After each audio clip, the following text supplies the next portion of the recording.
Welcome to the IDP Plus Advice Show. Today we're going to talk about Week 10 IDP snap counts, defensive player alignment and positioning. We're going to talk about IDP injuries, maybe some waiver impacts.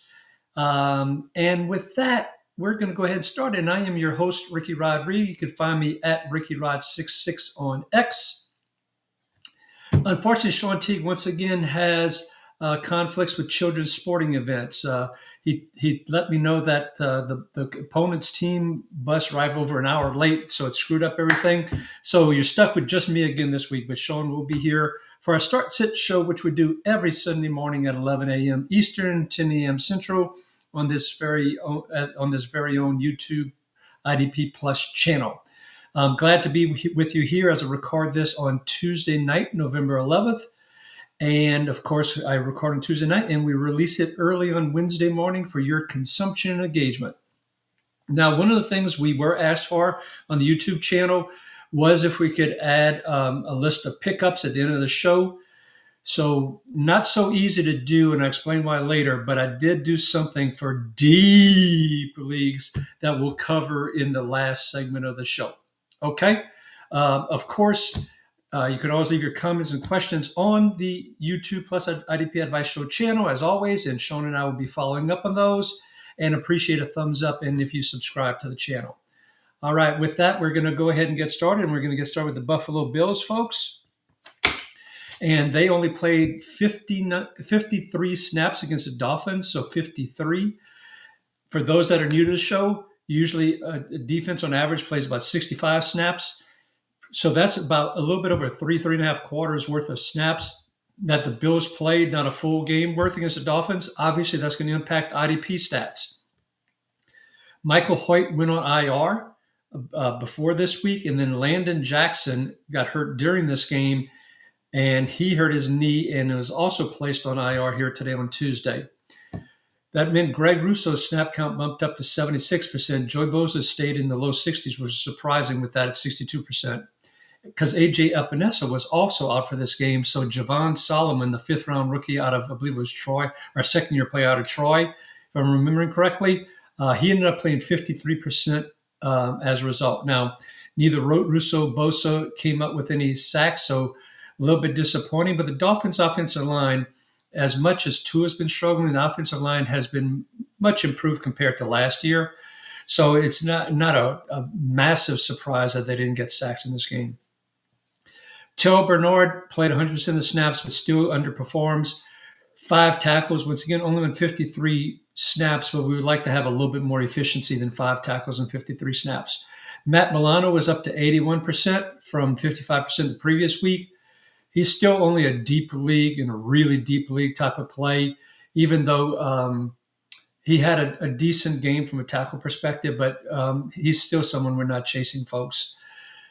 Moving to the defensive line, Deion Walker, the rookie defensive tackle out of Kentucky, who I'm really, really high on, finished third in snaps at the defensive tackle position behind Daquan Jones and Larry Ogunjobi, who, of course, Ogunjobi missed the first 6 games, as did Michael Hoyt because of the suspensions that they had. Ogunjobi has leaped him, and, of course, Ed Oliver's on IR. So Deion Walker at 42% of the snaps, not great. Kind of risky to play him, but for Dynasty, I still love me some Deion Walker. In the secondary, Teron Johnson was out. Cam Lewis was his slot replacement.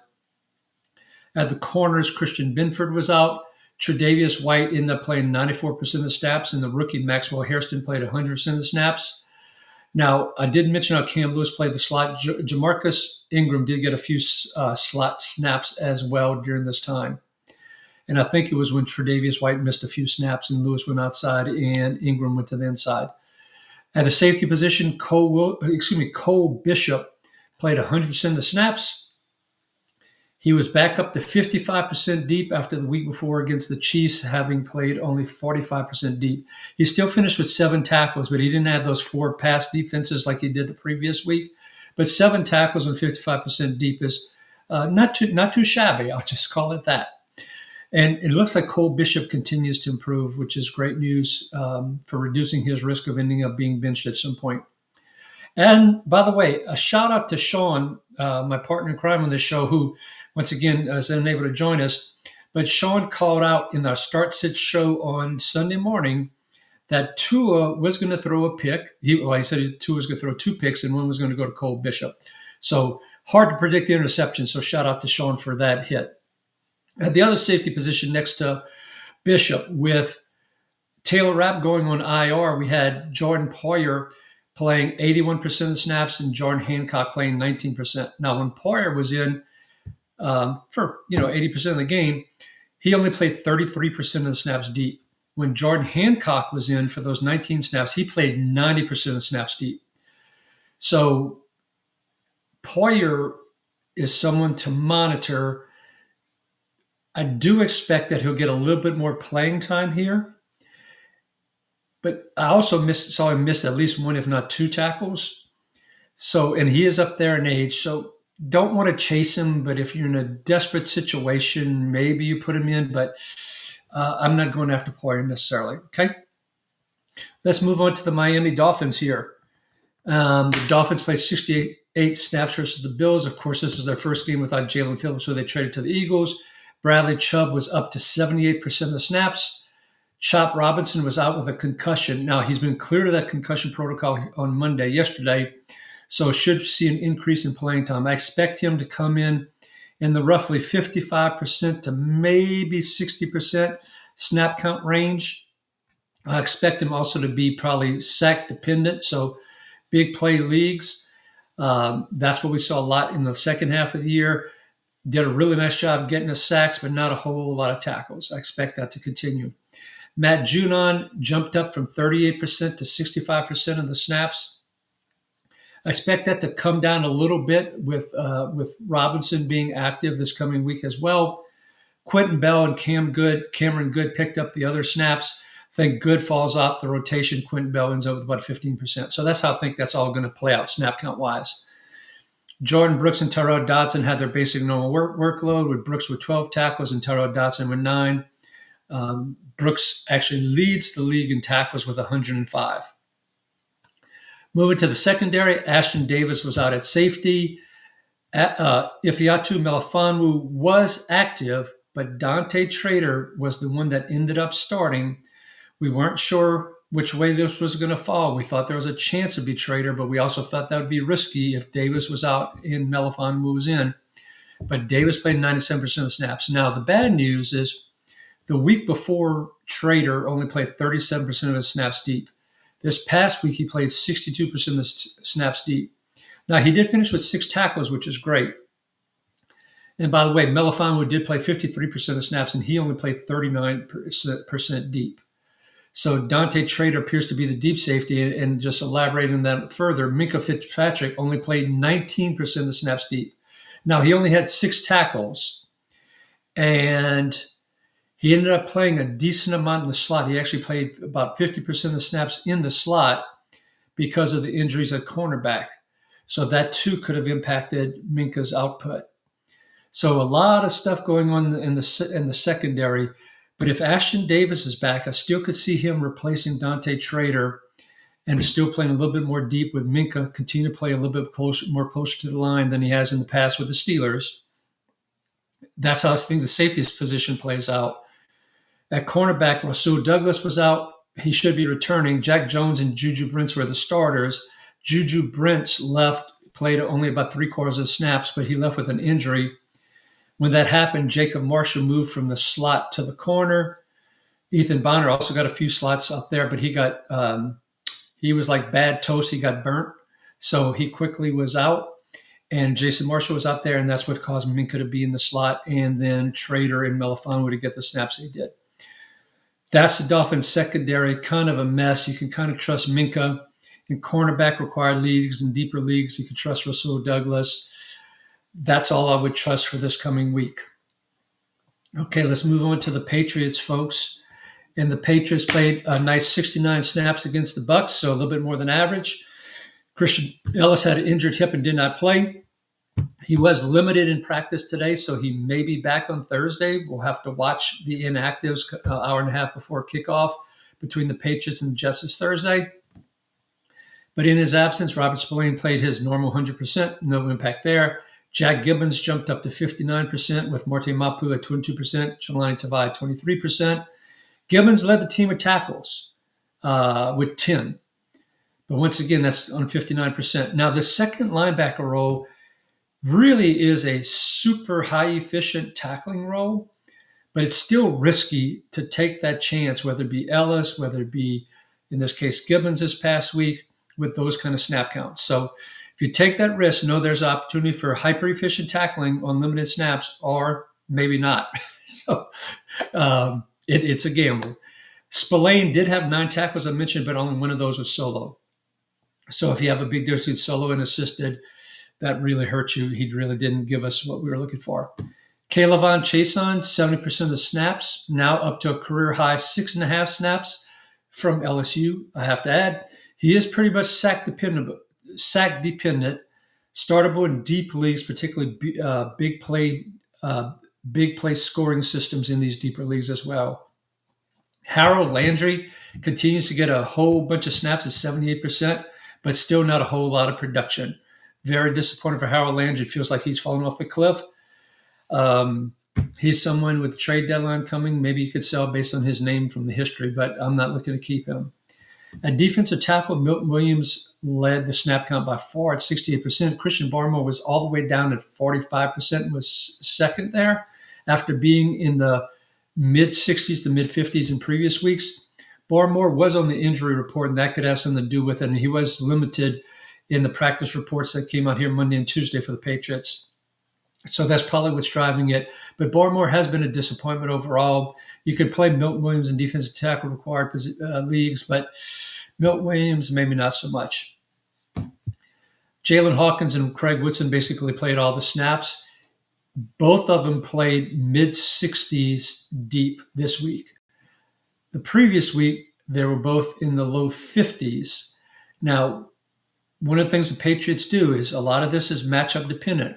And clearly they didn't want Baker beating them deep in any way, shape, or form. So they pushed things back. And plus, with no Bucky Irving, they weren't probably as threatened in the run game as with maybe a Rashad White instead of Bucky Irving. So they ended up playing deep. Now, Hawkins did finish with 6 tackles and Woodson finished with 8 tackles, which is great. And a couple of times I saw Woodson come down from deep to make the tackles, which was great. But with these safeties, know that they do play a decent amount deep generally, and that has a risk for tackle productivity.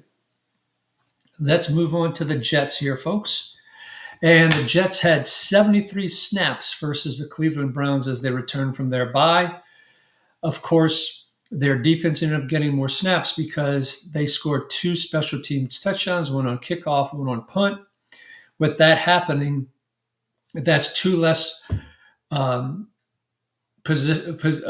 possession opportunities for the offense. It means the defense is more on the field, and that's why they played more than average. That's why they played 73 snaps. And not to mention their offense sucks anyway. And with that, their defense is going to be on the field a lot anyway. So that's the Jets overall. Now, moving to the players. Jermaine Johnson played 86% of the snaps, finished with 4 tackles and a sack. Will McDonald, the fourth, 71% of the snaps, 5 tackles, 4 sacks. This is Will McDonald. He is boom or bust. I am going to mention him later in the show as someone you could consider picking up. But just know that he tends to be an all or nothing. He doesn't get a lot of tackles. It's usually sacks or bust for the most part with McDonald. So keep that in mind. Michael Clemens was third in edge snaps for the Jets with 59%. Okay, with Quinnen Williams going to the Cowboys in the trade deadline, of course, Mazi Smith was acquired. It doesn't matter who else is playing for the Jets at defensive tackle. We're not picking them up for IDP in any way, shape, or form, and assuming they would do half as good as Quinnen Williams would.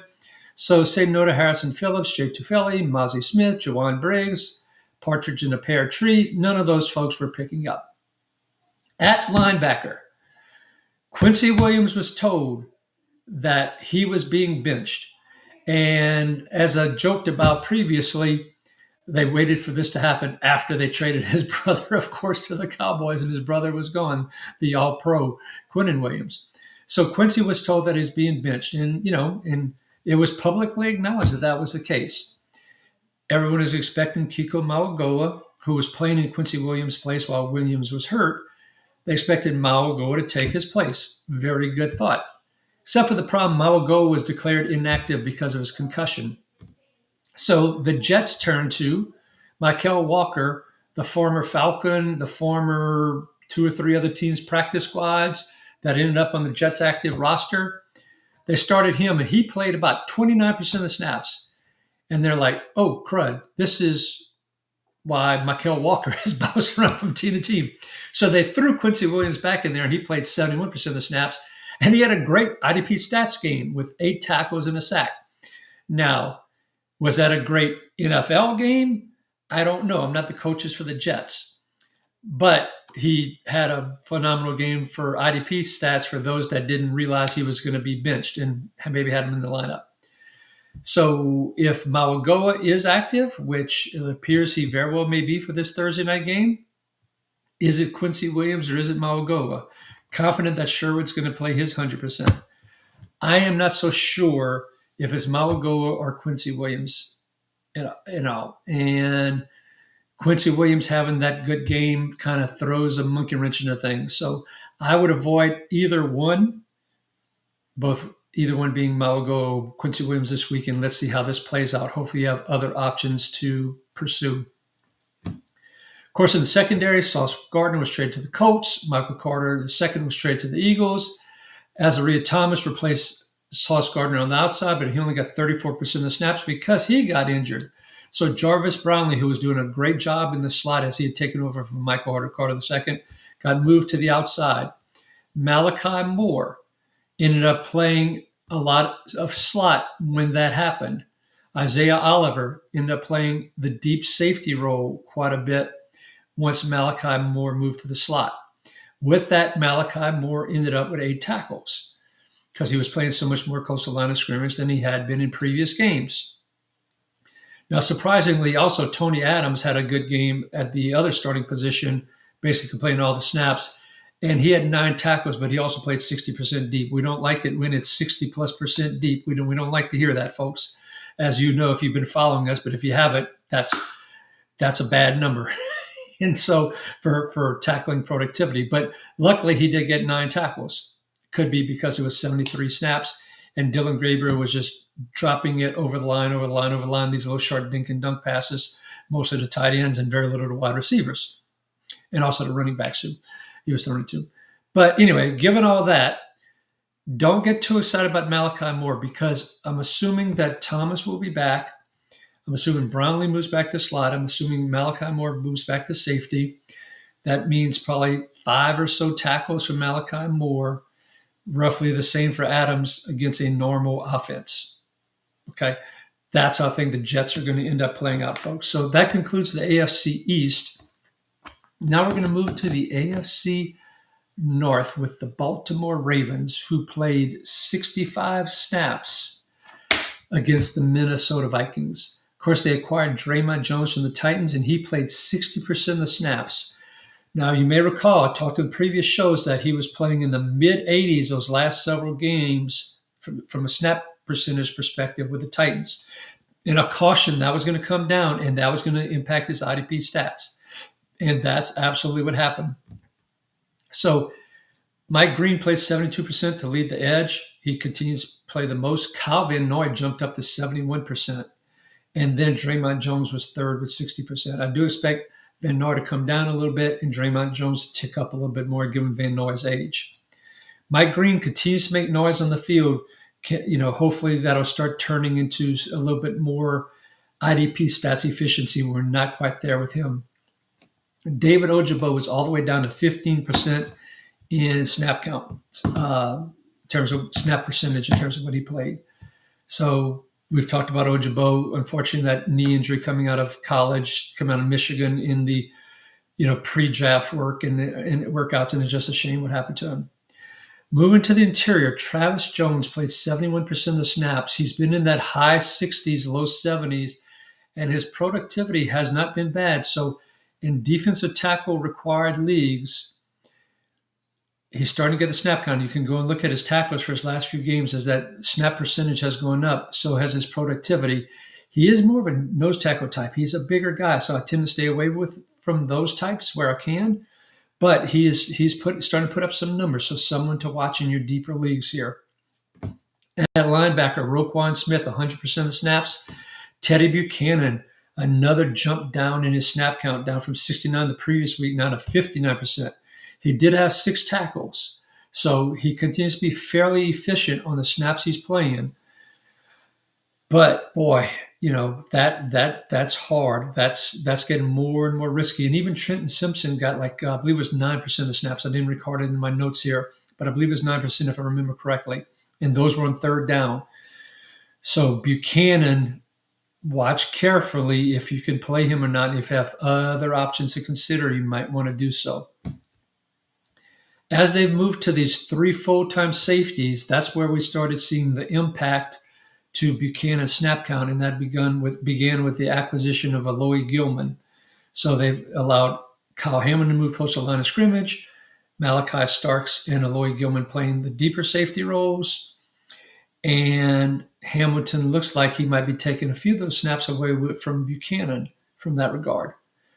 Now, while we're loving Hamilton's alignment, okay, he played 98% of snaps close to the line of scrimmage this past game, which is phenomenal. But his stats are not proving out or developing or coming for us as we would like with that kind of usage. He only had 1 assisted tackle, 2 pass defenses, and a quarterback hit. This has been a couple games in a row now where this has happened. Once again, tying back to this 3 safety approach. And I need to study a little bit more if he's being used more like as a Sam linebacker from a positioning perspective, which may help the overall defense, but hasn't been good for his stats. So I'm going to watch that a little bit more carefully this coming week. While I have always been a Kyle Hamilton fan, you may have better options to put into the lineup instead of him. Moving to the cornerback and slot position, Marlon Humphrey only played 69% of the snaps. It wasn't a nice 69% as he hurt his finger and is going to have surgery. He may miss 1 or 2 games. Harbaugh was a little bit generic on that. I'm expecting to at least miss 1 this coming week with the surgery just having happened. So what I expect the cornerback position to be is Nate Wiggins and Chidobe Uwezie on the outside, and Keon Martin, the undrafted free agent who played earlier in the year when Humphrey was out. I expect Keon Martin to be your slot cornerback for the Ravens. The Bengals were on bye. Troy Hendrickson, it was announced that he is doubtful already for this coming Sunday. Doubtful for this coming Sunday means that he is not going to be playing if they're already talking about that on Sunday and Monday of the week before. So find another option for Troy Hendrickson. Okay, that's it for the the Bengals as they're coming off a bye. And I forgot the timestamp. Let me just write that down real quick, folks. And let's move to the Cleveland Browns. The Cleveland Browns played only 49 snaps against the Jets, as I mentioned. The 2 kickoff returns when I was talking about the Jets. Therefore, the Browns defense wasn't on the field quite as much. Carson Schlesinger, shockingly, surprisingly, you name the term, avoided IR when there's discussion about a several-week outage because of a high ankle sprain, and he goes out after the bye, doesn't miss any games, plays 100% of the snaps, has 10 tackles, a half a sack, a couple of tackles for loss, a couple of quarterback hits. No one else on the Browns had more than 5 tackles. Phenomenal job on a bum ankle. He's the beast. He's going to be a top 12 linebacker next year when in redraft leagues, dynasty leagues, top 12 in dynasty as well. Love us some Carson Schlesinger. That meant Devin Bush played his normal, about 88% of the snaps, and Mahmoud Diabate played 31%, leapfrogging Jerome Baker, who only played 27% of the snaps. On the defensive line, Myles Garrett played his typical high percentage. He was at 90% this week, in fact. But unfortunately, Alex Wright, who had been doing really, really well for us, kind of unknown, but his productivity, he was doing really well opposite Myles Garrett in some of the internal push that we're seeing from the Mason Grahams and Malik Collins and the Shelby Harrises. So Alex Wright was doing well for us, but he only played 39% because he left early in the fourth quarter with I believe it's a quad injury, which probably means he's going to miss this week as well, which sucks. With that, Isaiah McGuire jumped up to 39%, Cam Thomas 33%. I'm not chasing McGuire, Cam Thomas, folks. Hopefully, Alex Wright isn't out too long. Maybe we get lucky and he is back this week. Mason Graham, a defensive tackle, I alluded to him just a minute ago, played 80% of the snaps of defensive tackle, had 3 tackles, a quarterback. He had a pass defense, a tackle for loss. His stats are starting to work their way up. And if he's going to play that many snaps, that's going to give him more and more opportunity. But we are talking about a rookie here. But at the same time, now we're going to week 11, and we see some of these rookies that maybe have been, struggling or not maybe putting up as much stats start to increase in stats. Schlesinger is a clear outlier, folks. But maybe we start seeing Graham eke up to the point you can use him as a number 2 DT in certain lineups in deep leagues, but we're not there yet in these defensive tackle required leagues. As FYI, Miles Harden is the slot cornerback. And one other FYI I wanted to mention at the safety position for the Browns. Grant Delpit blitzed 12% of the time. I was about to give up on Grant Delpit up until the point where I started seeing that he was blitzing more after Myles Garrett told Jim Schwartz, the defensive coordinator, to start being more aggressive, and seeing Delpit blitz more. Granted, against Fields, a little bit more mobile escapability, but that's a good sign for Delpit. So I went from almost being ready to drop Delpit for 2 weeks ago to now I'm holding on and hoping for some upside as the year progresses. That's your Browns. Let's move to the Steelers here. The Steelers played 73 snaps against the Chargers. At the edge position, TJ Watt, 82% with a sack. Alex Highsmith, 73%, 2 sacks. Nick Herbig, 43%, so up slightly, 3 tackles and a sack. So Nick Herbig, when he is on the field, continues to be productive. And in fact, he has a pass rush win rate of 34%. Thank you, Shawn, for doing some of this research on some of the stats and all, which is at the top of the league right now across all. I believe it's all defensive players, but worst case, it's all edge players. So he is winning on the pass rush, but he's got 2 high-priced veterans in front of him, T.J. Watt and Alex Highsmith. Now, I did see one rep where they actually had Herbig rushing on the inside while Watt and Highsmith are on the outside. If they continue to do that, he could bump up. But once again, it's still risky to play any of these IDPers that are playing less than 45% of snaps. It's real, real risky. Okay. In the interior, Cam Hayward back up to 74% of the snaps and had 6 tackles in pass defense. Keanu Benton up to 62% with 7 tackles, a sack, and 2 quarterback hits. I love me some Keanu Benton. I wish he was not playing more the nose and played more of the over the tackles as opposed to more over the center, for lack of a better term. That's not happening yet. But boy, if they do that, I think there's some massive upside for Keanu Benton. Love him in Dynasty, particularly when we don't know how much longer Cam Hayward's going to play. Derek Harmon was back up to 55% of the snaps, the rookie, not in the 60s that he had been at one point, but he's inching back up there. Yaya Black, I forgot how they pronounced it on the first name on the broadcast. I meant to write it down and forgot. But anyway, he continues to show some flashes. And if Hayward does retire, it'd be interesting to see Black at the nose tackle, Benton and Harmon on the outside. Those 3 is the big 3 for the Steelers in the future. That could be very entertaining for a Steelers defense. Moving to the linebackers, where the Steelers coaches just want to continue to piss us off. Patrick Queen, 100% of the snaps and 12 tackles. He actually finally had more tackles than the second linebacker, the combo 2 linebackers here. So good for Patrick Queen this week from LSU, having 12 tackles. Once again, that was on 73 snaps as a reminder, which is more than average. Remember, 65, as we talked about earlier in the show. Your weekly public service announcement, you'll hear this more than once. Be careful about trusting the number 2 linebacker position. Just when we thought Peyton Wilson was going to relock in with that 85% snap count, he comes all the way back down to 56%.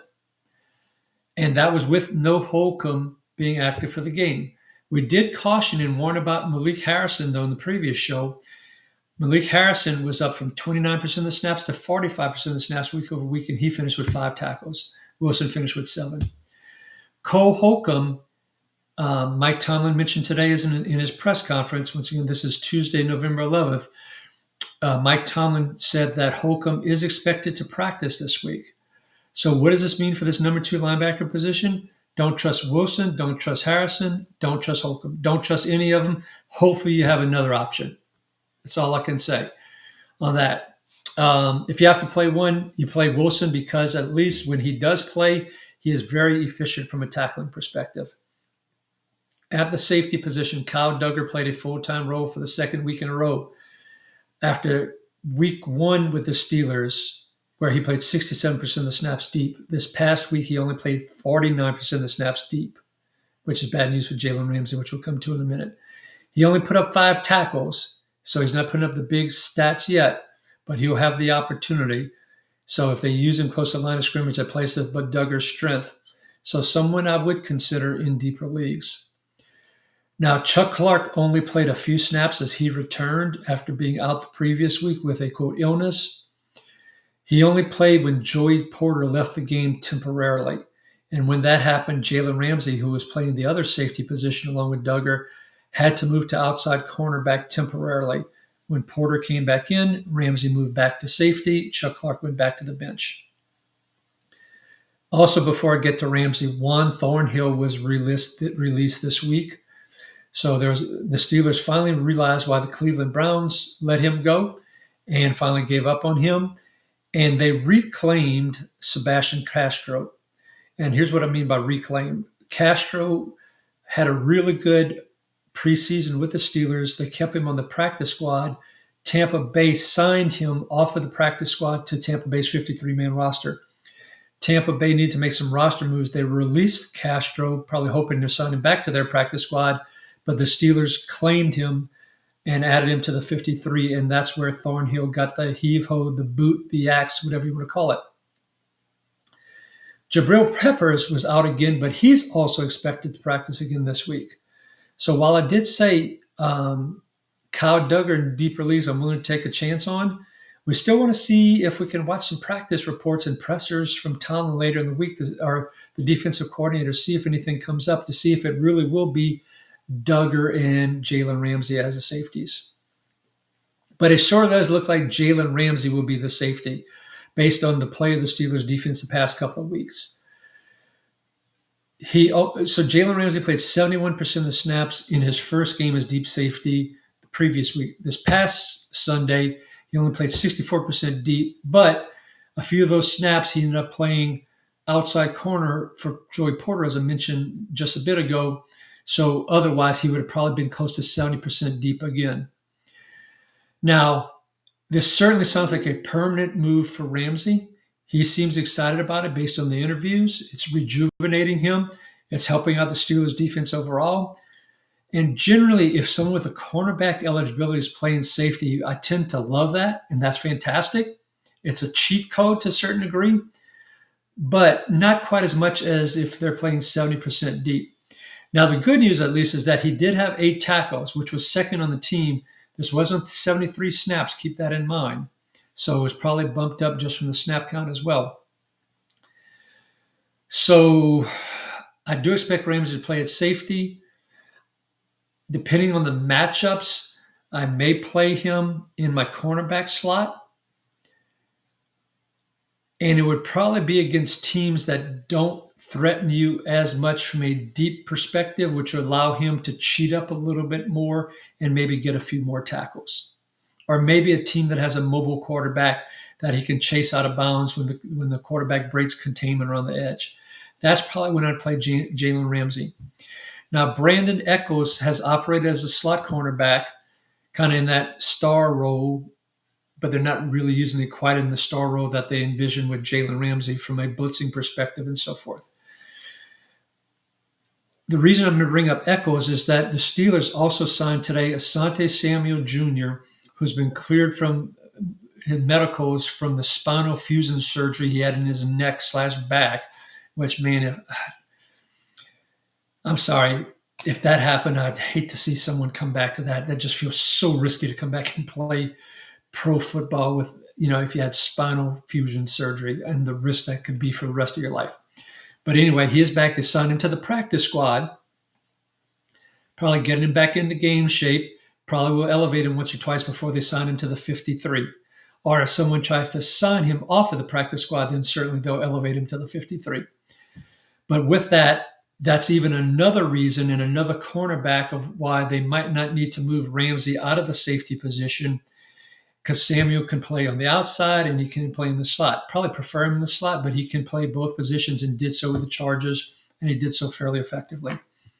So that is the Steelers, folks, and there was lots to unpack there. Moving on to the AFC South and the Houston Texans. The Houston Texans played 62 snaps against the Jaguars in an incredible comeback win with Davis Mills at quarterback. Trevor Lawrence. He doesn't have it, and he's killing my Brian Thomas share, so I'll just leave it at that. Moving back to the Texans in defense, though, another weekly PSA: do not trust a linebacker or two for the Texans. Last week, EJ Speed played 30% of the snaps. Henry To'oTo'o was up to 85%. It's like, looks like they've maybe settled it after it was 50-50 the week before that. Well, this week, Speed is all the way up to 82% of the snaps with 6 tackles, and Henry To'oTo'o is all the way down to 57% with 4 tackles and a half sack. What does that mean? You can't trust the number 2 linebacker position for the Texans. You're taking a big risk if you play Speed or To'oTo'o.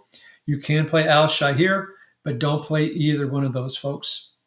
Unless we see a little bit of a trend, but it is starting to get late in the year, or if one of them gets hurt, then that would be a whole different situation. Will Anderson and Danielle Hunter both played in the mid-70s from a snap count perspective. Danielle Hunter had 7 tackles, 3.5 sacks. Now, for perspective, I'll look this up. He has had 27 tackles all year, 7.5 sacks all year, including this last game. So basically, 25% of his tackles came in this one game here in week 10. And basically, almost 50% of his sacks came in this one game as well, out of 10. In the 9 games he's played, 3 of them he's had sacks in, 6 he has not had sacks in. So that's been Danielle Hunter's boom or bust nature this year. Just keep that in mind when you decide to play him. So find the right matchups for Danielle Hunter to play versus not play. Jalen Pitre was out with a concussion. MJ Stewart had a major quad injury, it's been called. He has already been deemed out for the year. With both Stewart was kind of playing the Pitre role till he got hurt. Then that led to a hodgepodge of things happening. Miles Bryant came in. He kind of played this. He was playing the slot role, and then he ended up playing more of the safety role. And Kamari Lassiter ended up moving from outside cornerback into the slot, but Lassiter only ended up having 2 tackles as a result. Now we'll talk about the Jags snap counts here in a little bit, but a really down game. Lassiter was getting a lot of tackle opportunities at the outside cornerback, particularly opposite of Stingley. Now, Tremon Smith was the one that moved to the outside corner when Lassiter was moving to the inside. He didn't do much from a productivity perspective, but Miles Bryant, in that role that he played, he had 7 tackles. So what does all this mean? Hopefully Jalen Pitre is back. And what I expect is when there's 4 defensive backs, Stingley and Lassiter on the outside, Pitre and Caleb Bullock at the 2 safeties. When they go to nickel, Pitre moves to the slot, and as of now, Miles Bryant moves into that safety role. However, Miles Bryant has made a living more as a slot cornerback than anything. So maybe they flip-flop and Bryant plays slot and Pitre plays that other safety role, which would be bad for Pitre. Something we will definitely keep an eye on, folks, and see if we can pick up anything. And we'll talk about it in our start-sit show on Sunday morning if we do hear anything. But right now, be a little bit leery about playing Pitre. It is a bit of a risk. Okay, let's move on to the Colts. The Colts played 63 snaps against the Falcons, and this was an overtime game. So that basically tells you they played less than a normal average amount of snaps in an overtime game. So the Falcons offense wasn't exactly keeping the Colts defense on the field. Or you could argue the Colts defense was keeping the Falcons offense off the field. Either way, they didn't play as many snaps as we would like for an overtime game. If there was some good news, Zaire Franklin played 100% of the snaps and had 10 tackles, his first double-digit tackle game of the year, and he also got a sack in that game. Now, a lot of that did come late in the fourth quarter and into overtime, and including the sack. So I believe that was late in the fourth quarter, if I remember correctly. So that was the Franklin story. But since it was on 63 snaps, I'll give him the benefit of the doubt.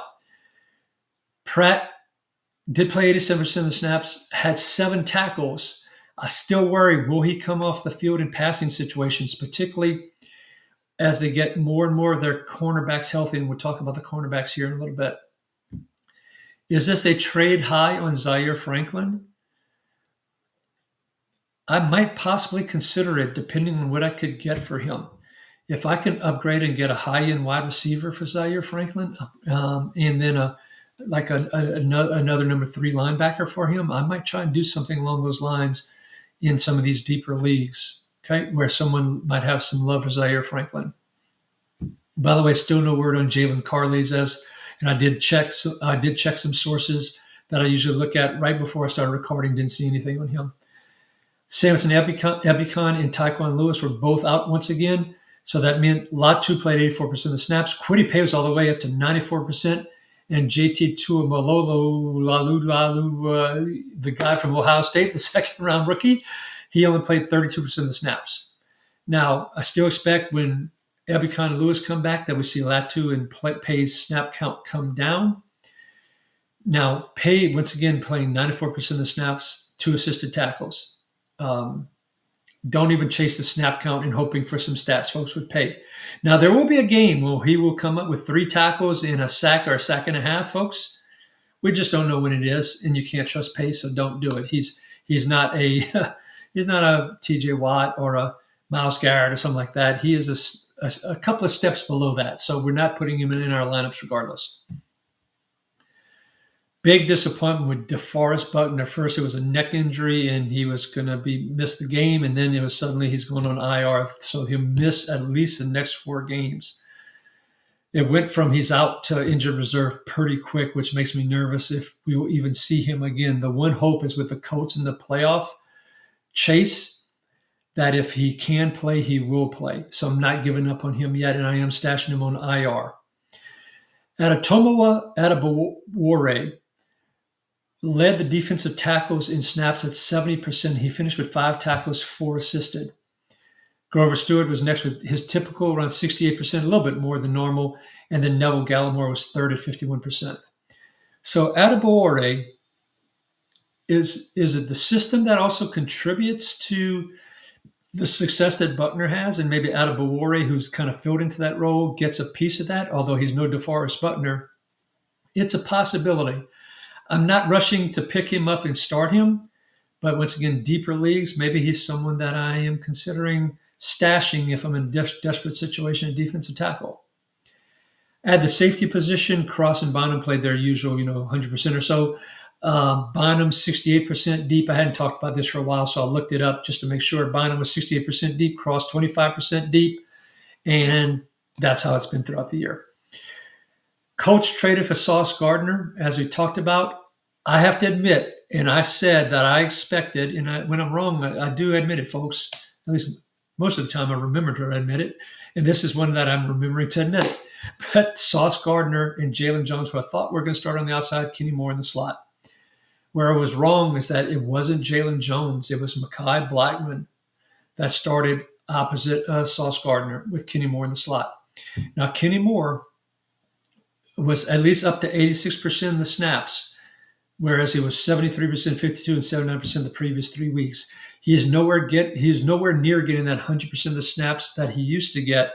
I talked about it previously. As much as I love Kenny Moore, and one of my dynasty leagues, he was such a staple for so long, but I have let him go. And you probably can find other cornerbacks with much more upside.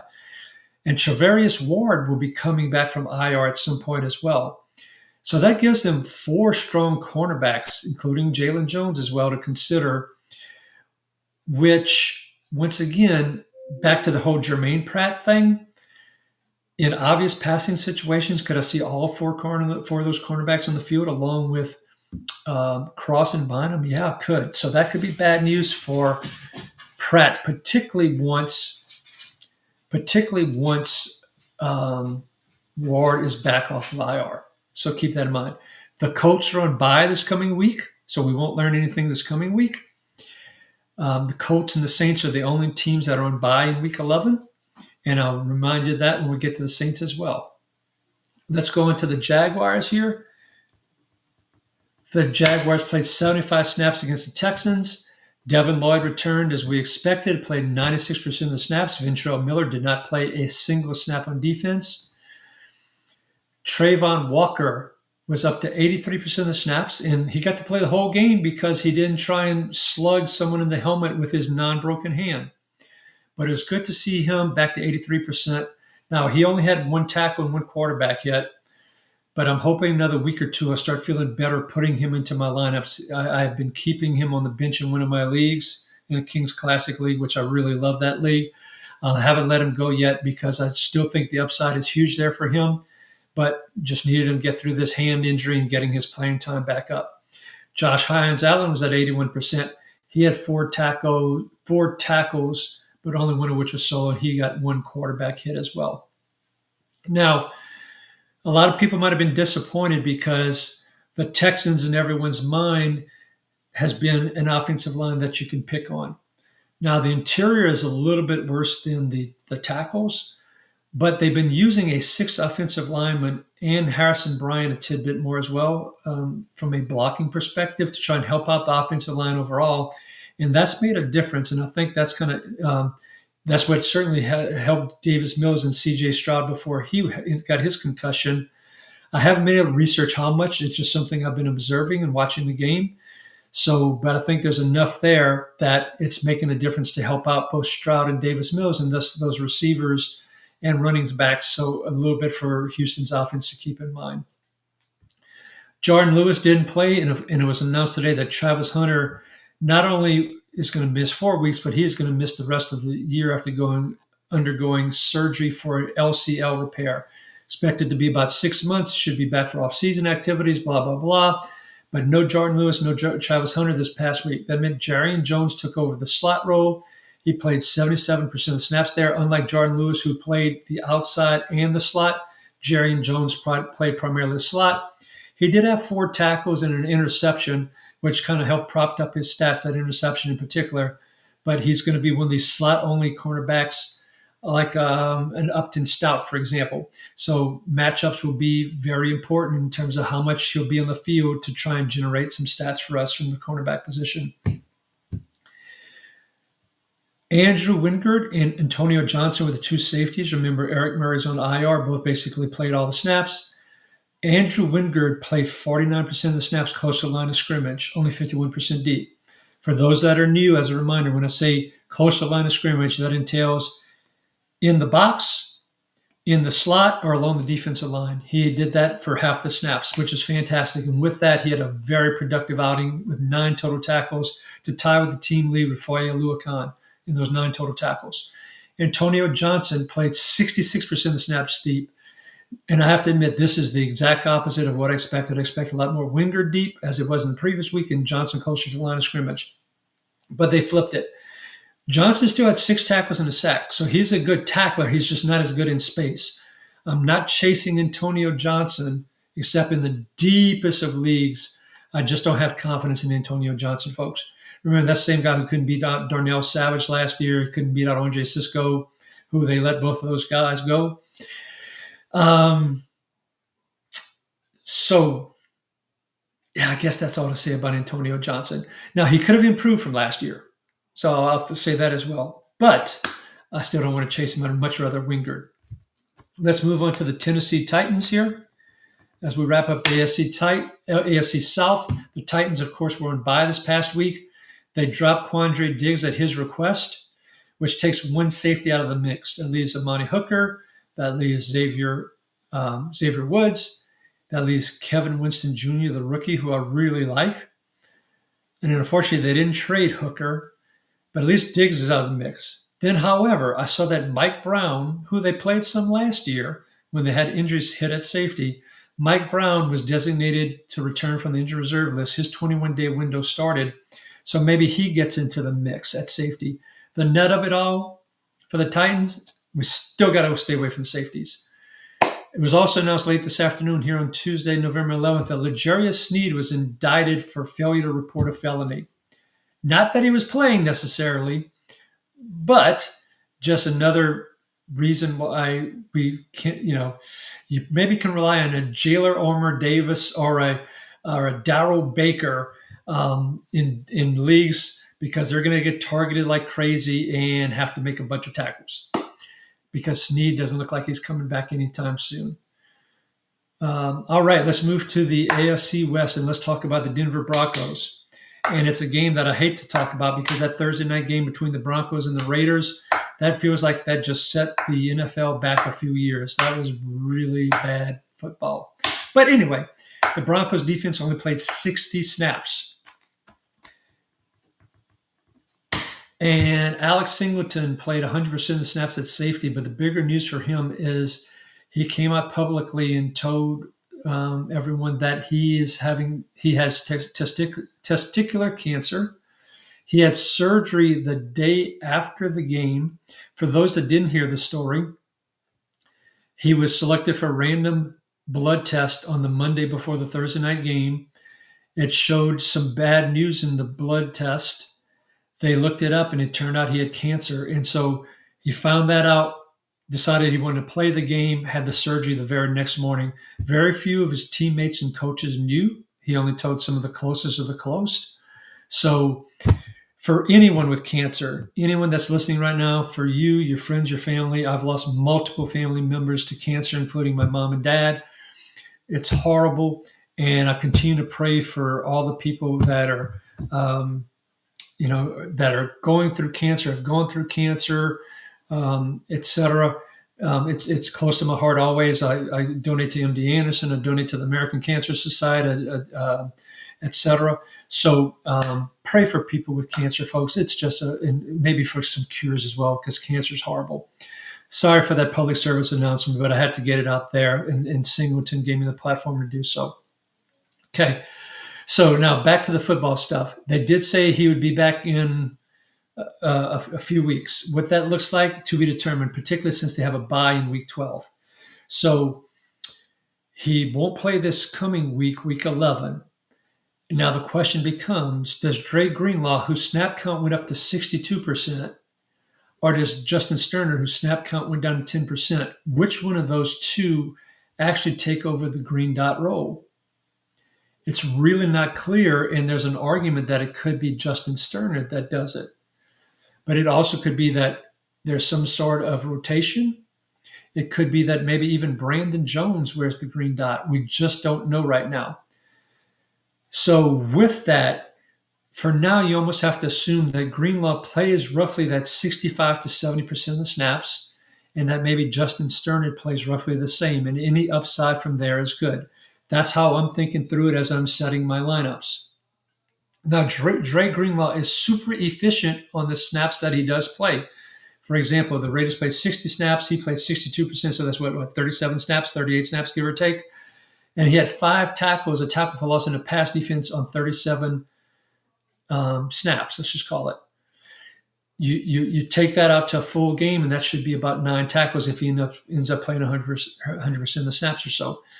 That could be what you get, and possibly even more if he's on the field that whole time, including passing situation. So that's how I'm thinking through this. If I have other options, I may consider it, but Greenlaw at 65 to 70%, which I think is the minimum he'll play. I still feel pretty good about him as a linebacker 3 from that regard. Sterner, the highest I would put him as a linebacker 3. Greenlaw, I have him as a linebacker 3 in my mind, with the possibility of getting up to a linebacker 2 for this week. Okay.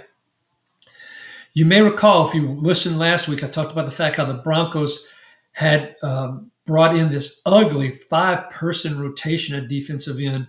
So along with Bonito and Cooper, there Don J. Tillman, Jonah Ellis, and even Q Robinson, the rookie out of Alabama. And with that, we've been seeing Bonito and Cooper's snap counts come down, And there is a reason to a certain degree that Benito didn't have a sack for 3 straight weeks. Well, this week he's back up to 67%. Cooper's back up to 70%. They only have a 4-person rotation, and they didn't bump up Tillman and Ellis to a little bit higher than they normally were. And so as a result of that, Nick Benito, look at that, has 5 tackles and a sack and a half. Jonathan Cooper had a solid game, not as good as he had been having, but he also had a solid game for an edge. I believe it was 3 tackles, if I remember correctly. But Benito's back when he's getting the snap count. Now, the bad news on this is that they played a 5-man rotation in the interior defensive line. So Zach Allen was all the way down to 58% of the snaps this week. Now, Allen, part of the reason he was so productive last year was he was playing 85 to 90% of the snaps on a regular basis. He's just been trending down week over week, all the way down to 58% with this 5-man rotation. Now, luckily, he did get 4 tackles, a sack, and 3 quarterback hits, and maybe that keeps him fresher for the full year. And maybe on a play-for-play basis, he can be more efficient if he's not as tired and get a little bit more rest. But 5 is a little bit too much, so hopefully they go back to 4 as well, and we get him back up to at least 65 to 70%. But we're not benching Zach Allen yet, folks, but that's just very disappointing.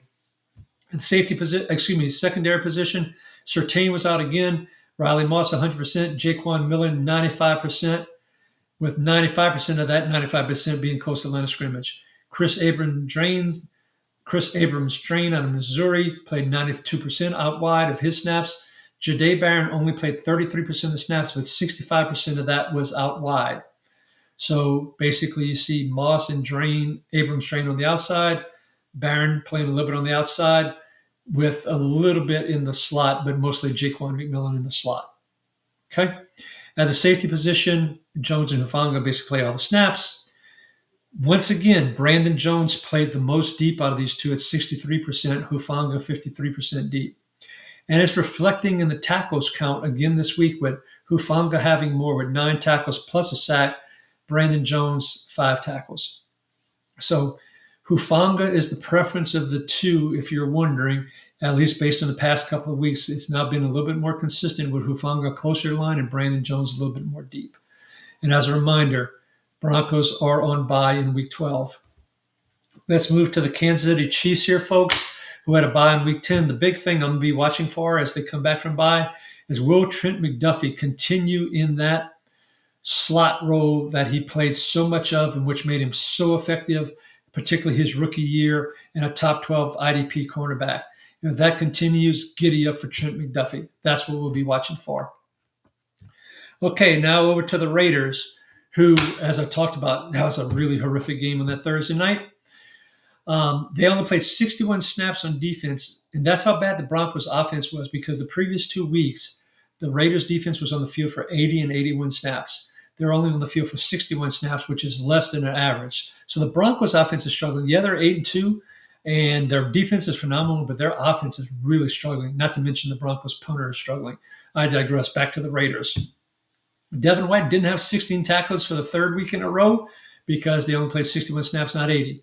But he was second on the team at least with 7 tackles. The other news at linebacker, though, Landon Roberts has gone from 74%.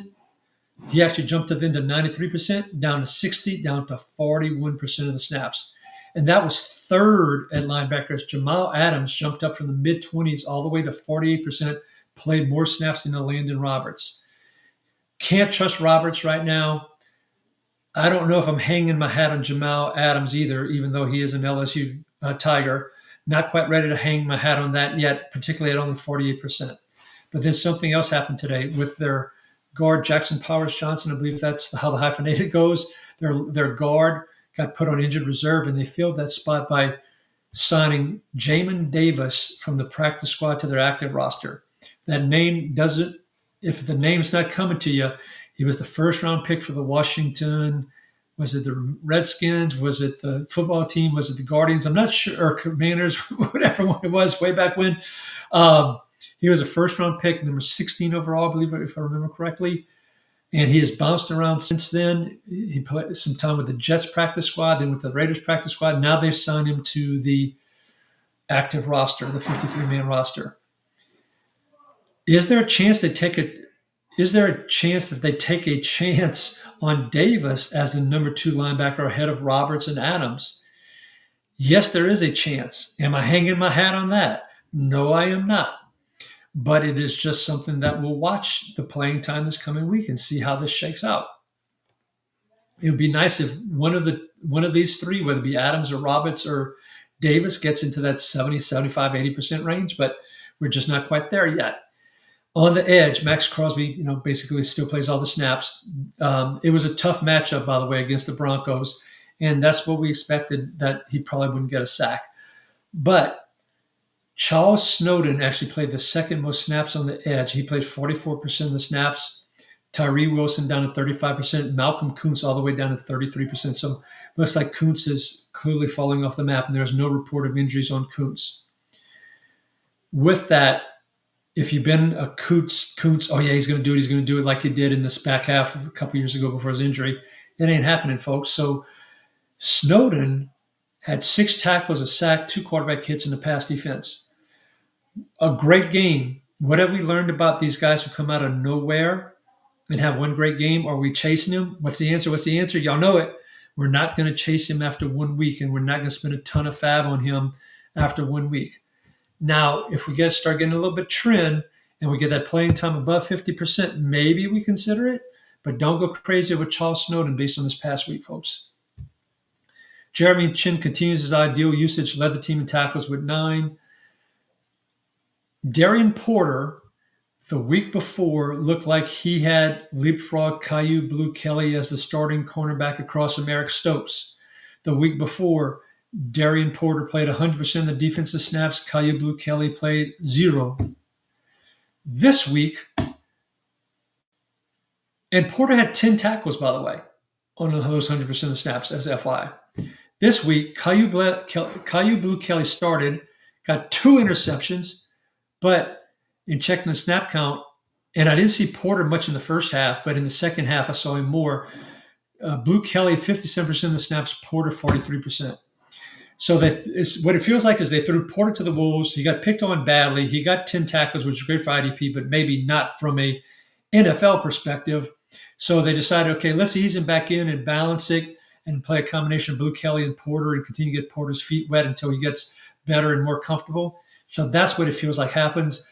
We're not chasing either one, folks, but we're definitely keeping an eye on Porter. And Blue Kelly's a journeyman, so we're not chasing him. Okay. That is your Raiders story. Let us move on to the Los Angeles Chargers, who only played 52 snaps against the Steelers. And as a couple of announcers said, they made Aaron Rodgers look old for the most old he's looked since the start of the year, is how the announcers put it.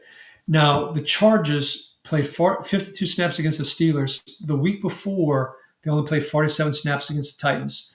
And I know people are getting frustrated with Deion Henley and his productivity, but it's hard when you're basically playing only 3 quarters of average game or normal game versus, with these 47, 52 snaps versus the normal 65 snaps. It's just hard to put up the stats. And so we'll come back to Henley in a second. We'll start with the edges right here first, though. So Tui Peloto and Khalil Mack each played 73% of the snaps. Khalil Mack got that sack safety on Aaron Rodgers. Now, Tuli T did nothing, had 4 sacks. I made fun of it and said, don't chase those 4 sacks, and he did nothing. And then all of a sudden, particularly Khalil Mack, and Mack, garnering some extra attention, at least that's Ricky's excuse and story for it. Tuli has had a sack in 3 straight games. He's had 4 sacks in the last 5 games.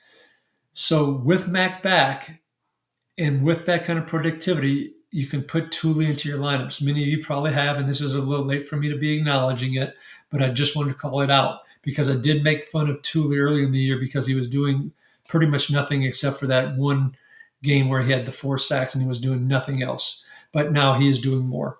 Odafe Owe, who they acquired in the trade, his snap count down all the way to 40%. Bud Dupree all the way down at 27%. So yes, Owe got 2 sacks last week. We, just like we talked about earlier with Charles Snowden, We said don't chase those 082 sacks, particularly with the limited snap count now. Snap count has continued to go down. He didn't get any sacks, particularly for big play scoring. Not good. Don't play Ove, folks. Deshaun Hand for the interior defensive line returned from IR, played 56% of the snaps, which led the interior defensive lineman for the Chargers. Jamari Caldwell was second with 56%. Justin Aboigbe, who I've called out on this show, who I really like for Dynasty in particular, was third with 52%. So, and that's continued a downward trend for Aboigbe, where he's going down from 68% to 63% to 60%, now down to 52%. T.R. Tardy ended up playing 40% as a side note, and he did miss a little bit of game from injury. So the net of that is I don't feel good about playing a Aboigbe right now unless it's the best of matchups. And even with that, it's a little bit risky right now as his snap count has continued to go down. Still love him for Dynasty, but hard to play him right now. Be careful. Deion Henley, as I was starting to allude to earlier, he led the team with 6 tackles, and he did play 100% of the snaps. Just there's not enough snap count volume, folks. Denzel Perryman was down from 64% of the snaps down to 48%. Troy Dye, 11%. So Dye, you probably cut loose by now. If you haven't and you need a roster spot, you can do so. Perryman, 48%. He's hard to rely upon, and it'll be interesting to see when he actually gets hurt. And when he does get hurt, maybe you can pick up Dye and he'll get like 70% of the snaps. Derwin James at safety played his normal 100%. He played 27% deep, which is a little bit more than he had been playing deep. Still a good number in terms of only 27% deep. The week before, he was only 9% deep. But once again, on the productivity side of things, only 3 assisted tackles. Very, very similar to Kyle Hamilton that I talked about earlier. Both of them are getting some outstanding usage close to the line of scrimmage. But maybe the way they're being used is, while it's good for the defense, is not contributing to their IDP stats. So where Derwin James was a must start, and if Shawn was on the show, he might be debating this one with me right now. But I'm not in the Derwin James must start category based on what we've seen the past few weeks out of him. Okay. Elijah Moden was once again 100%. Tony Jefferson was inactive. RJ Mickens played 71%. And he, of course, got one of the Aaron Rodgers interception, who, with me standing there, I could have intercepted that pass because it was thrown right to him as he missed DK Metcalf by quite a bit. Tarheeb still was out once again. And he plays outside corner and slot and usually plays 100% of the snaps. No other cornerback for the Chargers played 90% of the snaps, so we're staying away from that. And as a reminder, the Chargers are on bye in Week 12. Okay, we're going to move on to the Cowboys here, folks. But before we do, and that's the NFC East, Ricky needs a sip of water or something, as I've been talking for an hour straight. All righty. With that, the Cowboys, of course, are coming off a bye. The Cowboys may have 3, if not 4, new starters in their defense as they come back from bye. Let's talk about it. Quinnen Williams will certainly be starting a defensive tackle, who they acquired from the Jets. Logan Wilson, I'll be shocked if he's not starting in place of Kenneth Murray with the green dot since they traded for him. Although that one could be a platoon in Week 1. That's the one thing I'll say.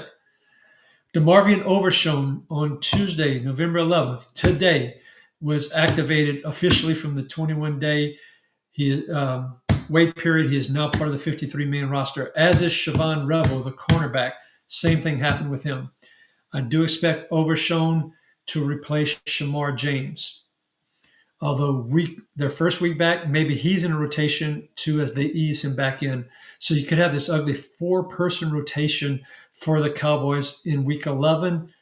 I might be looking somewhere else in this first week. Okay? Siobhan Revel, highly thought of, was thought to be a late first-round pick until he injured his knee, an ACL, and he's been recovered from him. The Cowboys got him in the 3rd round. With all the struggles in the secondary, I wouldn't be surprised to see Diggs and Bland starting on the outside, and then 3 wides, Bland going to the inside, and them putting Revel right in there and starting to get some snaps at outside cornerback. So that's how I think the Cowboys are going to play out here as we go into Week 11. Don't take that to Las Vegas as a bet, but that's Ricky's kind of crystal ball right now for the Cowboys.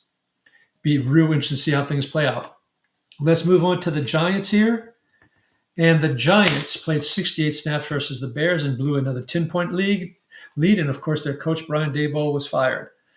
The defensive coordinator is staying, at least at this point in time, so I'm not expecting any changes. There's been no word of any changes at the defensive coordinator position, so we expect things to be similar.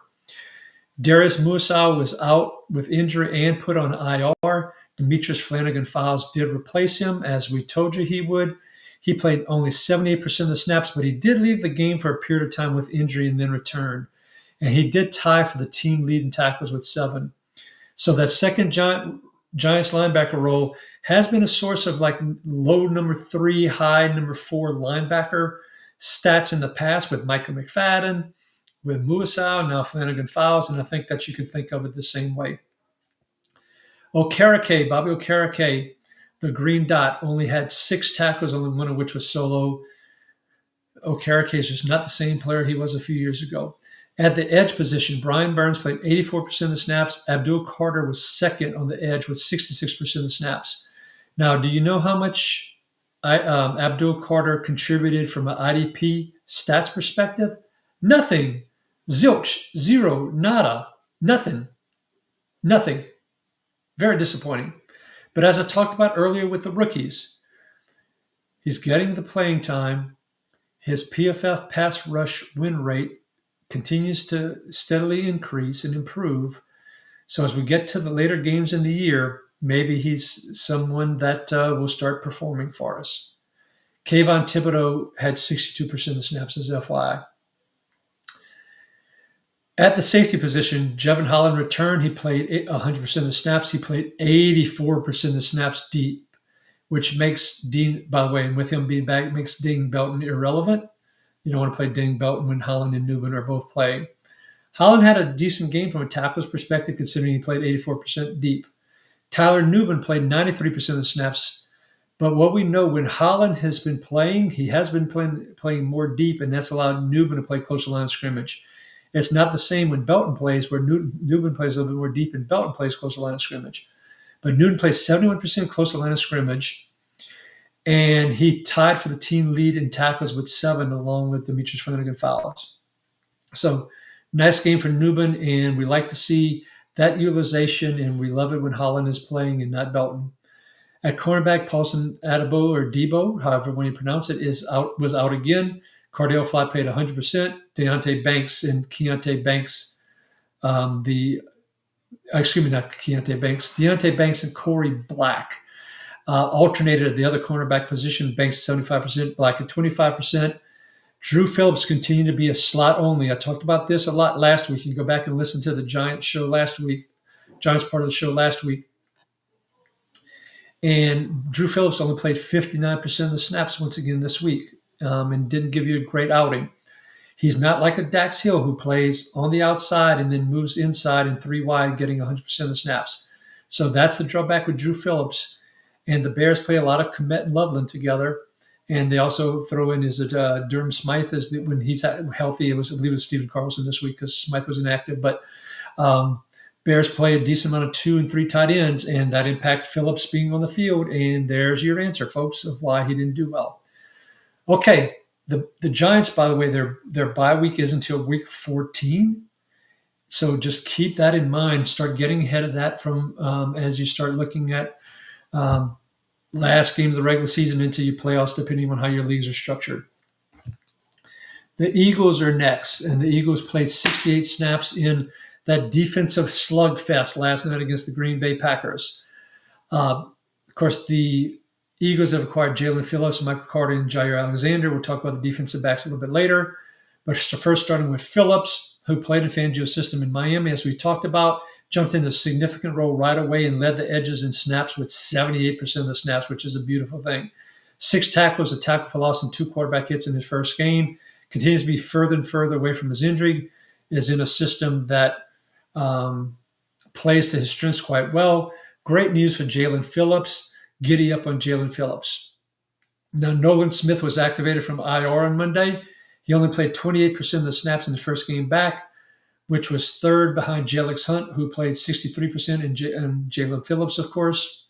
I expect Smith's percent to go up. I expect Jalen Hunt's snap percent to go down. And by the way, one of the stats I hate is when even as an IDP guy, when people get a credit for a sack when the quarterback gets sacked right at the line of scrimmage. To me, that should be a no gain and not a sack. Particularly when that cost me a game last night in my favorite Dodgers Dynasty League, because it's a big play scoring system. And it cost me about 10 points on that one. So I'm bitter about that one. I digress. Brandon Graham, as a side note, the unretired, played in his first game, only played 50% of the snaps. I expect that to eke up into the low 20s as well. So Jalen Phillips probably won't play 78% every week either, but he should play in the low 70s. Jalen Hunt in the low 50s, and we'll see Smith trend up and Brandon Graham trend up a little bit as well. I have the defensive tackle position. Jordan Davis was all the way down to 43% of the snaps, with Jalen Carter at 93% and Moro Ojomo at 69%. I think this is part of the fallout from all these edges coming back, that now in more obvious pass situations, you won't see potentially Jordan Davis in that mix. It looks like they were probably taking him off the field. I didn't study it. That's Ricky's speculation, but it's reasonable. And so if Davis is coming out, that can have a significant impact on his IDP stats if he's only at 43% and missing more of these pass rush opportunities, particularly in big play scoring systems. Bad news. He only had 3 assisted tackles to Davis. Now, Ojomo only had 2 quarterback hits. So he didn't really deliver a whole lot, playing a lot more snaps. But now we got some concerns with all these guys, except for maybe Jalen Carter, who plays the most snaps, but still doesn't give us a lot of IDP stats. Moving to the linebacker position, of course, we've been warning about Jihad Campbell if you've been paying attention to myself and Shawn here, whether it be this show or whether it be the start-sit show. And Nakobe Dean played 65% snaps and started the game. Now, what was interesting, before the bye, he played 60%, so I expected that to ramp up closer to 80%. It only went up a little bit to 65%. He's still tied for second on the team in tackles with 7, including getting a strip sack. And Sagbon led the team with 8 tackles as a side note. But with that, Jihad Campbell's playing time was all the way down to 50%. It was a little bit up. It was up from 40% before the bye. But let's talk about his snaps, okay? He played 50% of the snaps of that. So that basically translated to 34 snaps in total. He played 10 snaps on the edge and 24 snaps in the box or slot. 24 in the box or slot out of 68 is not going to give you the IDP production you need. And remember, he's still developing as an edge rusher. And when I talked about the 4 edges earlier of Phillips, Hunt, Smith, and Graham, I do expect Campbell to get in that mix as a 5th edge player, not getting a ton of snaps there, but getting some snaps there and giving Dean a little bit of a rest from time to time, as Dean is still recovering from that knee injury, but playing quite well, actually. So Campbell is actually droppable, quite frankly, folks. Shallow leagues, he's definitely droppable. Deep leagues, maybe hold on to him, but he is droppable in shallow to medium-sized leagues. Cooper DeJean, the good news for him, he played 100% of the snaps, and he only played 13% out wide. We were very concerned with some of these trades that maybe he gets moved to the outside, at least for 1 week, and that's 1 week being week 10. He did not. Adoree Jackson started across from Quinion Mitchell and played the majority of the snaps out there. And now maybe with the pass rush being so much stronger, they feel like they can survive with Adoree Jackson on the outside and being able to leave Cooper DeJean in the slot. That could be good news. Now, Michael Carter only played, I believe it was 2 snaps in total. So he didn't impact the game in any way, the other acquisition. And then Jair Alexander, who they acquired from the Ravens, who was the former All-Pro for the Packers, here late on Tuesday, not long before I started recording this, it was announced that he was going to step away from the team to get mentally and physically healthier. And does that mean he's going to retire? Does that mean he's going to take a few weeks off and come back? To be determined. But maybe his knee injury isn't as bad as thought, and maybe he's just not playing well, and they didn't want to activate him, and they do want his knee to continue to get better, and maybe if his knee gets truly to 100%, he can play better, but not a good sign for Jair Alexander. And if you're holding him right now, you could certainly drop him, and I'm not sure why you would be, but drop Alexander. But that is one less person to potentially play on the outside, which still keeps Cooper DeJean at a little bit of a risk. But with the pass rush and all these edge players now, I feel a lot better about DeJean staying in the slot. A lot better than I do Devin Witherspoon, who we will talk about in a little bit. Okay, let's wrap up the NFC East, folks, and let's talk about the Washington Commanders here. And the Washington Commanders played 70 snaps against the Lions in quite the blowout of a game. Boy, all those late afternoon windows, all three of them were blowouts with, the winning team scoring in the 40s and the losing team scoring in the 20s. Absolute blowout games. With that, you always have to be careful with some of the takeaways. Now, Frankie Louvu, as we talked about on Start Sit Show, he did avoid suspension by paying a $100,000 fine for those 3 hip drop tackles he had been warned about multiple times. He played 86% of the snaps. Once again, he didn't play a full close to 100 because of the blowout game. But he played 35% of his snaps on the edge, which is clearly hurting his tackling numbers and makes it hard to play him if he's not going to get sacks. Jordan McGee played 39% of the snaps this week. So basically, Louvu goes to edge, McGee plays the other linebacker role. I still love some Jordan McGee, and there's a high probability that Bobby Wagner retires after this year. Ricky's speculation, but he's getting up there in age. I think he came back again this year because he thought the Commanders had a chance to make it to the Super Bowl. It's all fallen apart, and probably a frustrating year. And worst case, I don't see Wagner back with the Commanders this coming year, or in 2026 if he does come back. And so I love some Jordan McGee for Dynasty folks. Jacob Martin led the edges with 66%. Von Miller and Preston Smith both jumped up from the 20s to the 40s, with Miller at 49%, Preston Smith at 44%. Not really chasing any of those guys, folks. I know some people took a chance on Jacob Martin. We did talk about if he gets a decent amount of snaps, maybe he can, with his hustling that he does, that maybe he can get you some IDP stats. But he is on the lighter side, and that makes it hard for him as well. So, and of course, Louvu's playing on the edge as well with some of those snaps. So that's your edge position. Is not pretty. I don't know what it is with people wanting to use their bare hand to slug and punch someone in the helmet. But yet again, after Trayvon Walker the week before, we have Daron Payne doing the same thing this week. And he got suspended one game for punching Amon-Ra St. Brown in the helmet. He appealed his suspension, but the suspension has already been upheld. It was already ruled upon. So Daron Payne will not be playing in overseas in Spain this coming week. Only further hurting this Washington Commanders defense that is completely falling apart, including the secondary, which had more injuries, with Trey Amos, who broke his leg, has a crack in his fibula, if I remember correctly, likely out for the rest of the year. Jonathan Jones left the game with a concussion. Mike Sainristil still played 87% of the snaps, which is good news for Sainristil, which means he'll probably play closer to 100%. He'll play on the outside and probably some in the slot is my guess, which more like he was being used last year, which will be great for his IDP stats. Jonathan Jones, 76% before he left. Noah Igbenamine, who played last year quite a bit for the Commanders, will probably be called on to play more. He played 50%.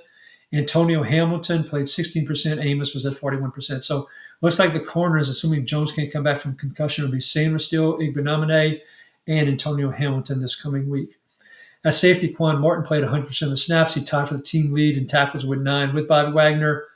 Jeremy Reeves was only at 77%. He continues to be effective and efficient from a tackling perspective, having 7 tackles on that 77%.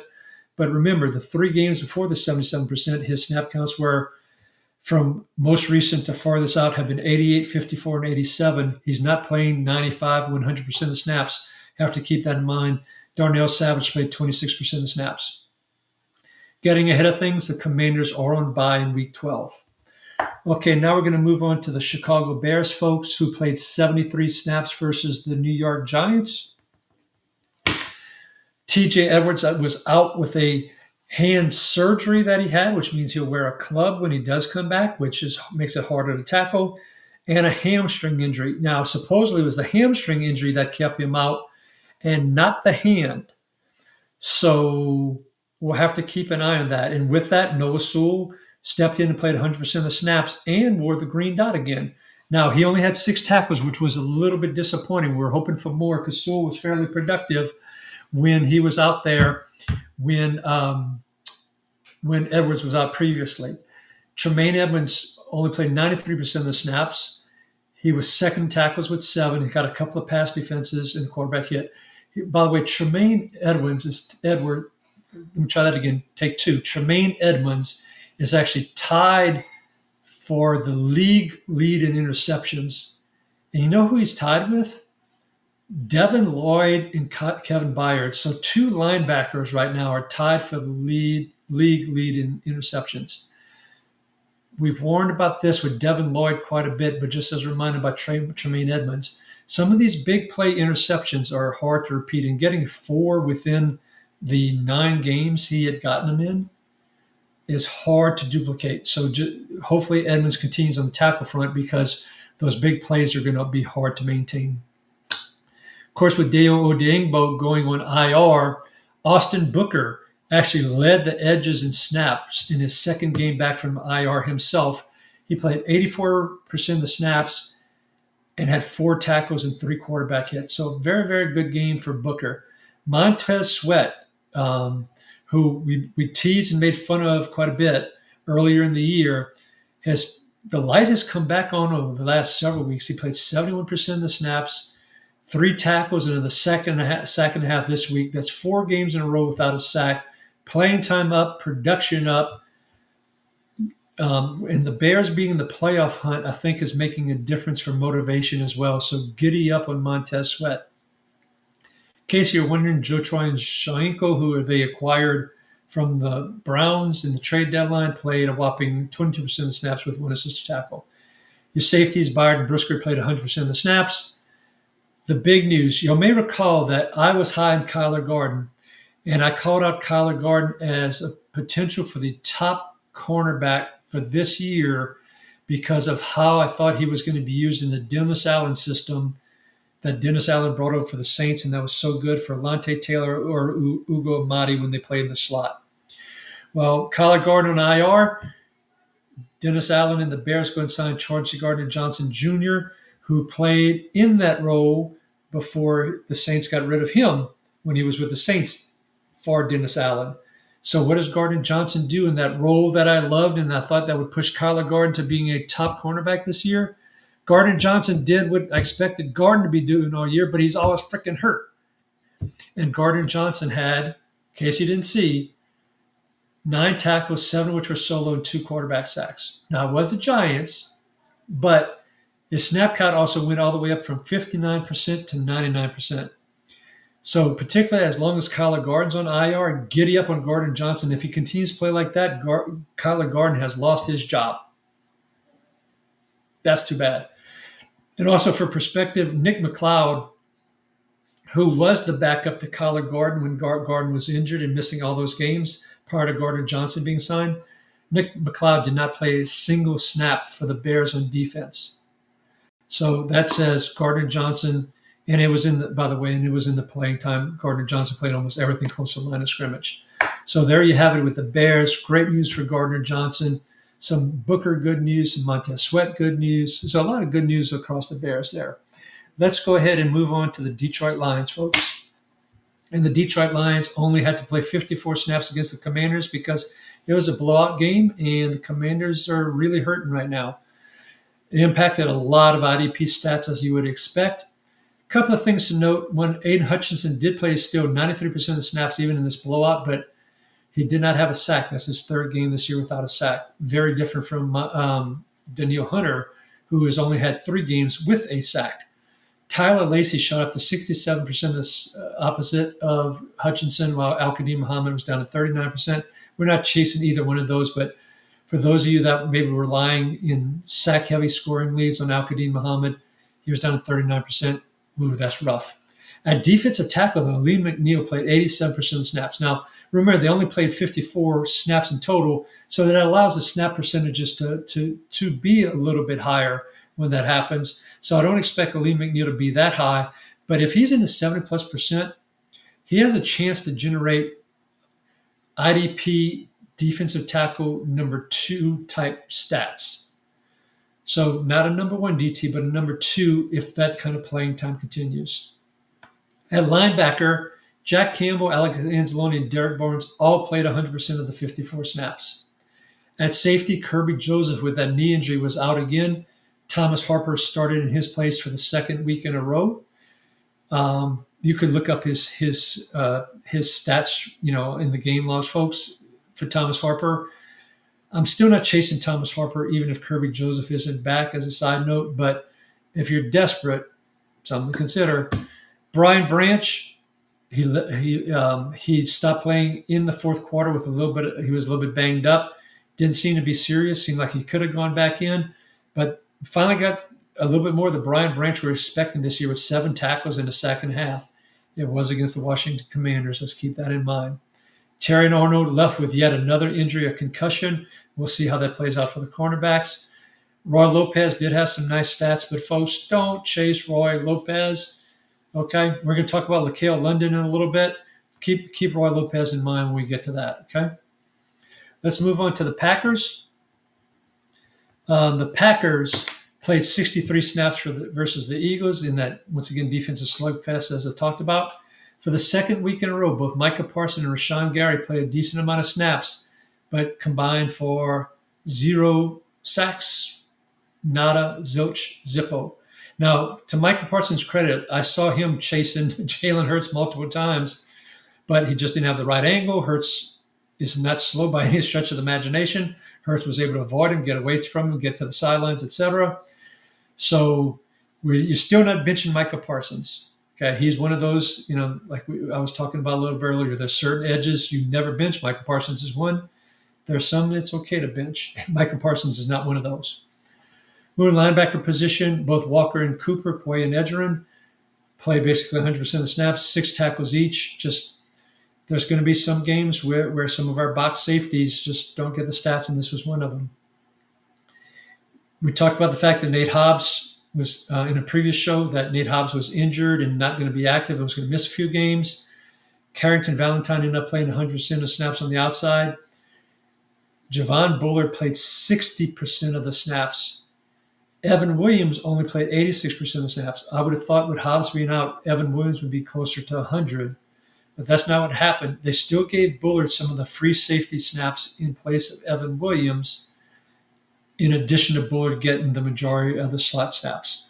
So Evan Williams, for whatever reason, is just going to be in that mid-80s range, and that will impact his stats to a certain degree. He could do a lot more.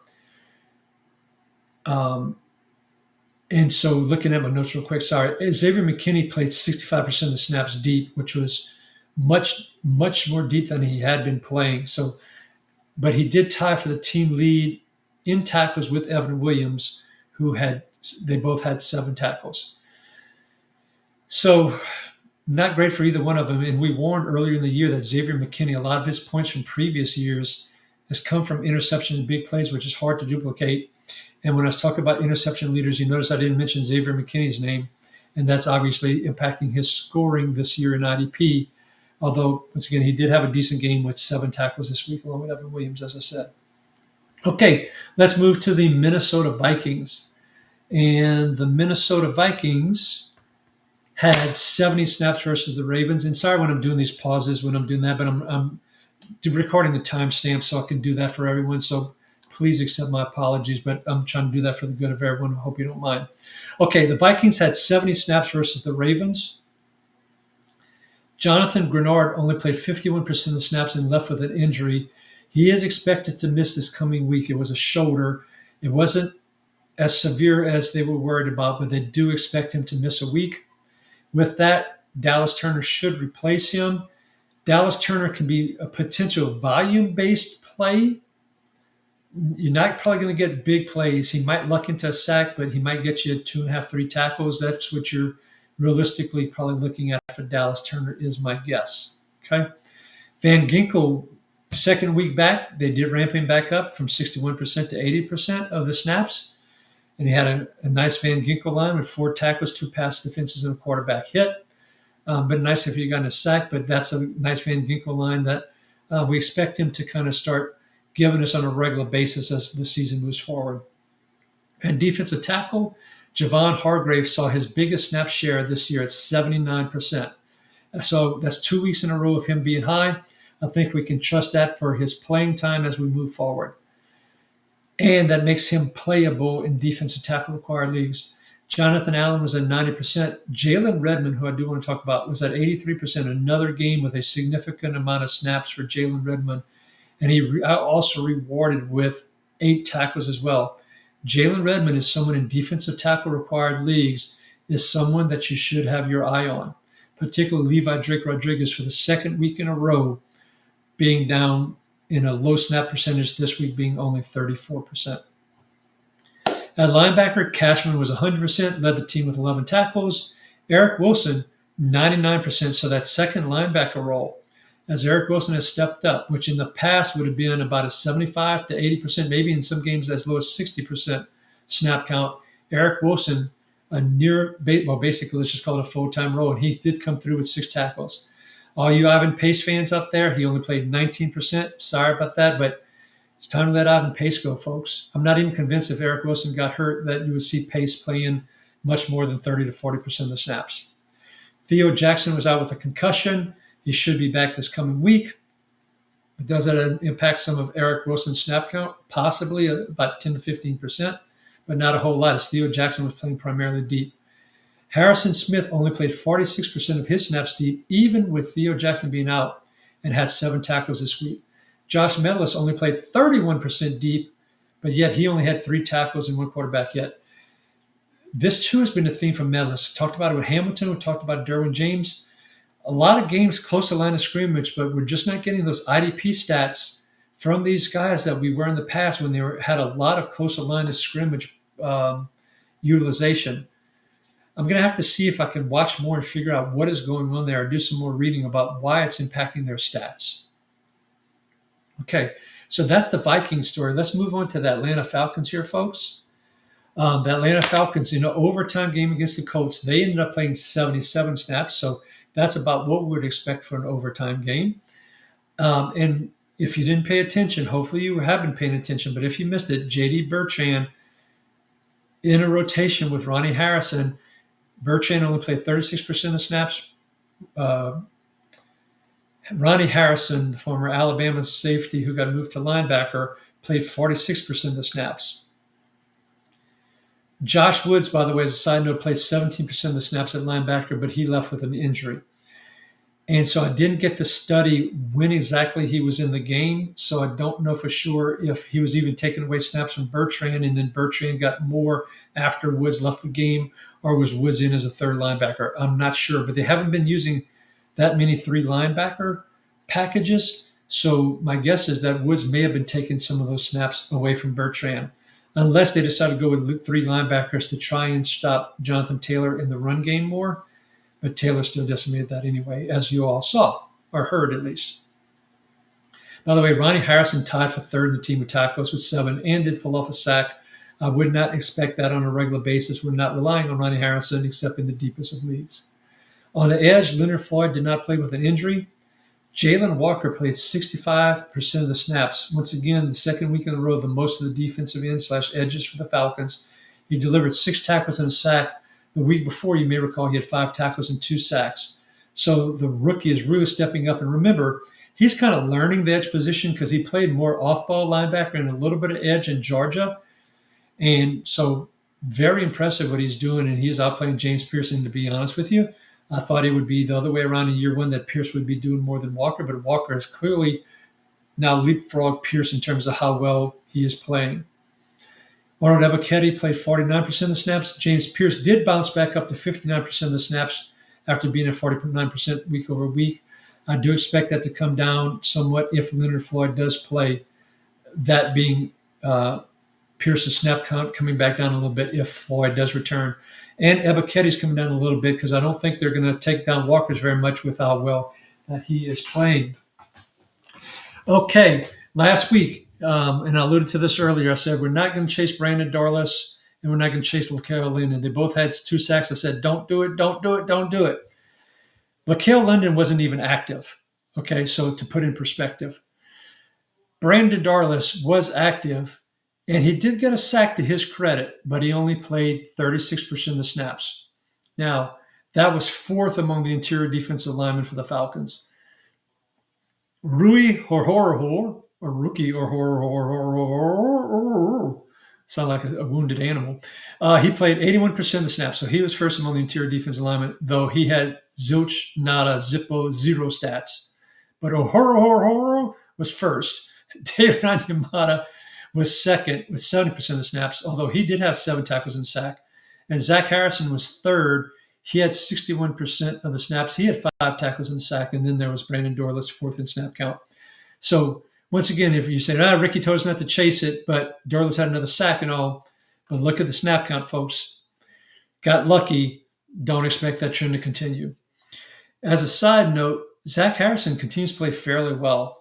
And he is someone that I would consider picking up even over Onyemata and definitely over Ohoroho, who's playing a lot but not generating many stats. Okay? Moving to the safety position, Jesse Bates was only in the box about 54% of the time. He did play 100% of the snaps. Xavier Watts, and I said in the box, I should say close to the line of scrimmage, was 54% of Jesse Bates. Xavier Watts was 70% close to the line of scrimmage after being 66% close to the line of scrimmage the week before. So it looks like there's a little bit of a changing of the guard in the positioning between Watts and Bates, which is great news for Watts and bad news for Bates. And when you know it, this happens right after I dropped Xavier Watts. I'm having some tough struggles in a couple of my leagues with some of these drops in timing, folks. And I'm sure you are as well. But we try and keep you as informed as things are happening as best we can. And at least right now, Watts close to the line of scrimmage. Bates was a little bit deeper these past 2 weeks. Watts led the team in tackles with 11. Bates was second with 9 tackles on the team. D. Alford left the game with a concussion. Now, remember, if we go back to the beginning of the year, the rookie Billy Bowman Jr. out of Oklahoma won the slot job that D. Alford had last year. Then Bowman got injured and missed a lot of time. D. Alford took over, and when Bowman came back from injury, because Alford was playing fairly well, both on the outside and in the slot, because he did play the outside as well when A.J. Terrell was out, but Alford was playing so well, Bowman stayed on the bench when he came back. Alford left the game with a concussion. Bowman came in. Bowman had, if I remember correctly, 5 tackles, because I forgot to put in my notes. But does it mean if Alford is healthy from the concussion, he'll take the job back, or will it be Bowman? I'm not sure which one it's going to be this coming week. If I was betting, if Alford clears concussion, it's going to be him because he was playing so well, but I wouldn't bet on it. Obviously, if Alford's out, then it's clear that it's Bowman. Bowman is mostly safety eligible in most leagues. We prefer when a cornerback is playing the safety position, not when a safety is playing the cornerback position, particularly if they're not going to play 100% of the snaps, so we're not chasing Billy Bowman regardless. But Alford, if it was him in a cornerback required league, and if he was still playing over Bowman, depending on the matchups, if they're playing a team that plays a lot of 3 wide, then you could play D. Alford. So once again, I'd like to remind people that, particularly if we have people new to the show, from an education perspective, I'd like to share it as well. Okay, let's move on to the Carolina Panthers. Okay, and Ricky's sarcasm meter is about to come out, folks. Okay, how in the hell can the Carolina Panthers have to play 68 snaps on defense versus the Saints, and the Saints only have to play 53 snaps on defense for the Panthers? What the hell? And this was not a blowout game. And, I did talk about the fact I couldn't believe the Panthers had the 4 wins that they did. And that certainly proved out when the Saints kind of controlled the game outside of the Panthers' first drive. The Saints basically said, we're going to stop the run. Bryce Young, you beat us in the air, and he absolutely freaking could not do it. And so that is what happened. And Panthers couldn't maintain drives, and that meant that their defense was on the field more than the Saints' defense, to my absolute freaking shock. Okay? With that, Trevin Wallace left the game with an injury in the third quarter after 60% of the snaps. Wallace was wearing the green dot. So Christian Roseboom moved to the green dot. He played 75% of the snaps in the game. Now, the thing with Roseboom that we know is that, or I shouldn't say we know, but we've seen is that when he's wearing the green dot, he's not as efficient from a tackling perspective as he was as the number two linebacker, even playing less snaps as the number two linebacker. Claudin Charles was the one that stepped in and came in and played 35% of the snaps in place of the injured Trevor Wallace. But he played that number two linebacker role as Roseboom moved into the Wallace green dot role. Charles in deep leagues will probably play, I'm guessing, 75 to 80% of the snaps, and will probably give you not the type of Roseboom efficiency, but maybe give you about 7 tackles. That's what I'm expecting out of him. As we move to the interior defensive line, Tershawn Turk Wharton, the former Kansas City Chief, I mentioned it last week, but he played 82% of the snaps this week after 91% the week before. Productive again with 7 tackles. At this point, I think we can start targeting him as a defensive tackle in defensive tackle required leagues to play as a number 2 defensive tackle. Derek Brown commands a lot of attention, and he had 74% of the snaps, and he had 9 tackles. And Ashawn Robinson also commands a decent amount of attention, even though at his age of 30 plus. He was back up to 66% of the snaps, which was fantastic, was Ashawn. So I think those two are actually helping to free up Wharton, along with the playing time is working out really well for Wharton. And I think you can use Wharton in deeper defensive tackle required leagues. Okay, I'm finally going to get on the Nick Skirton bandwagon. 79% of the snaps, DJ Wanham 77%. Skirton had 4 tackles and 3 sacks now in the last 4 games that he's had. Wanham had 6 tackles. Wanham is more volume-based, who will luck into a sack periodically. But that's really Skirton right now as well, in my opinion. He has work to do still to become a professional pass rusher. But with those kind of snaps and the way he's hustling, he can get you 3 or 4 tackles and an occasional tackle for loss and occasional sack. So Skirton, you can play him as like a number 3 edge right now, folks. Princey Mamalian, the rookie out of Ole Miss, left the game again with an injury. 22%. Boy, he's missed a lot of time with injuries. That's a bad sign for him. I might be looking to trade for him in deep, trade him away in deep dynasty leagues as a throw-in, maybe to get something a little bit better in a package deal. Travis Gibson only played 21% as a side note. Trevin Morrig continues to play close to the line of scrimmage, and unlike Derwin James and like Kyle Hamilton, produced with 7 tackles, which led the team, and also a quarterback hit. Well, he was tied for the team league, I should say, in tackles. Nick Scott played at 99%. Lathan Ransom, 29%. Panthers still don't go by to week 14. I'm going to bet that in week 15, Ransom is starting over Nick Scott at safety. That's Ricky's bet. Let's move on to that other half of the game in the New Orleans Saints. And Tyler Shuck did fairly well. But once again, the Panthers aren't a great pass rushing team, despite Skirton getting some sacks that we just talked about. Those are more fluky than just generating a lot of pressures and quarterback hits. So that helps Shuck. But look, I'm not going to complain. He looked good, and it builds his confidence up, which is fantastic. But the Panthers, as I talked about, were so bad on offense, the Saints only had to play 53 snaps. Wow, just shocking. Now, Chase Young was up to 74%. His sack streak was snapped. That is hard to say fast.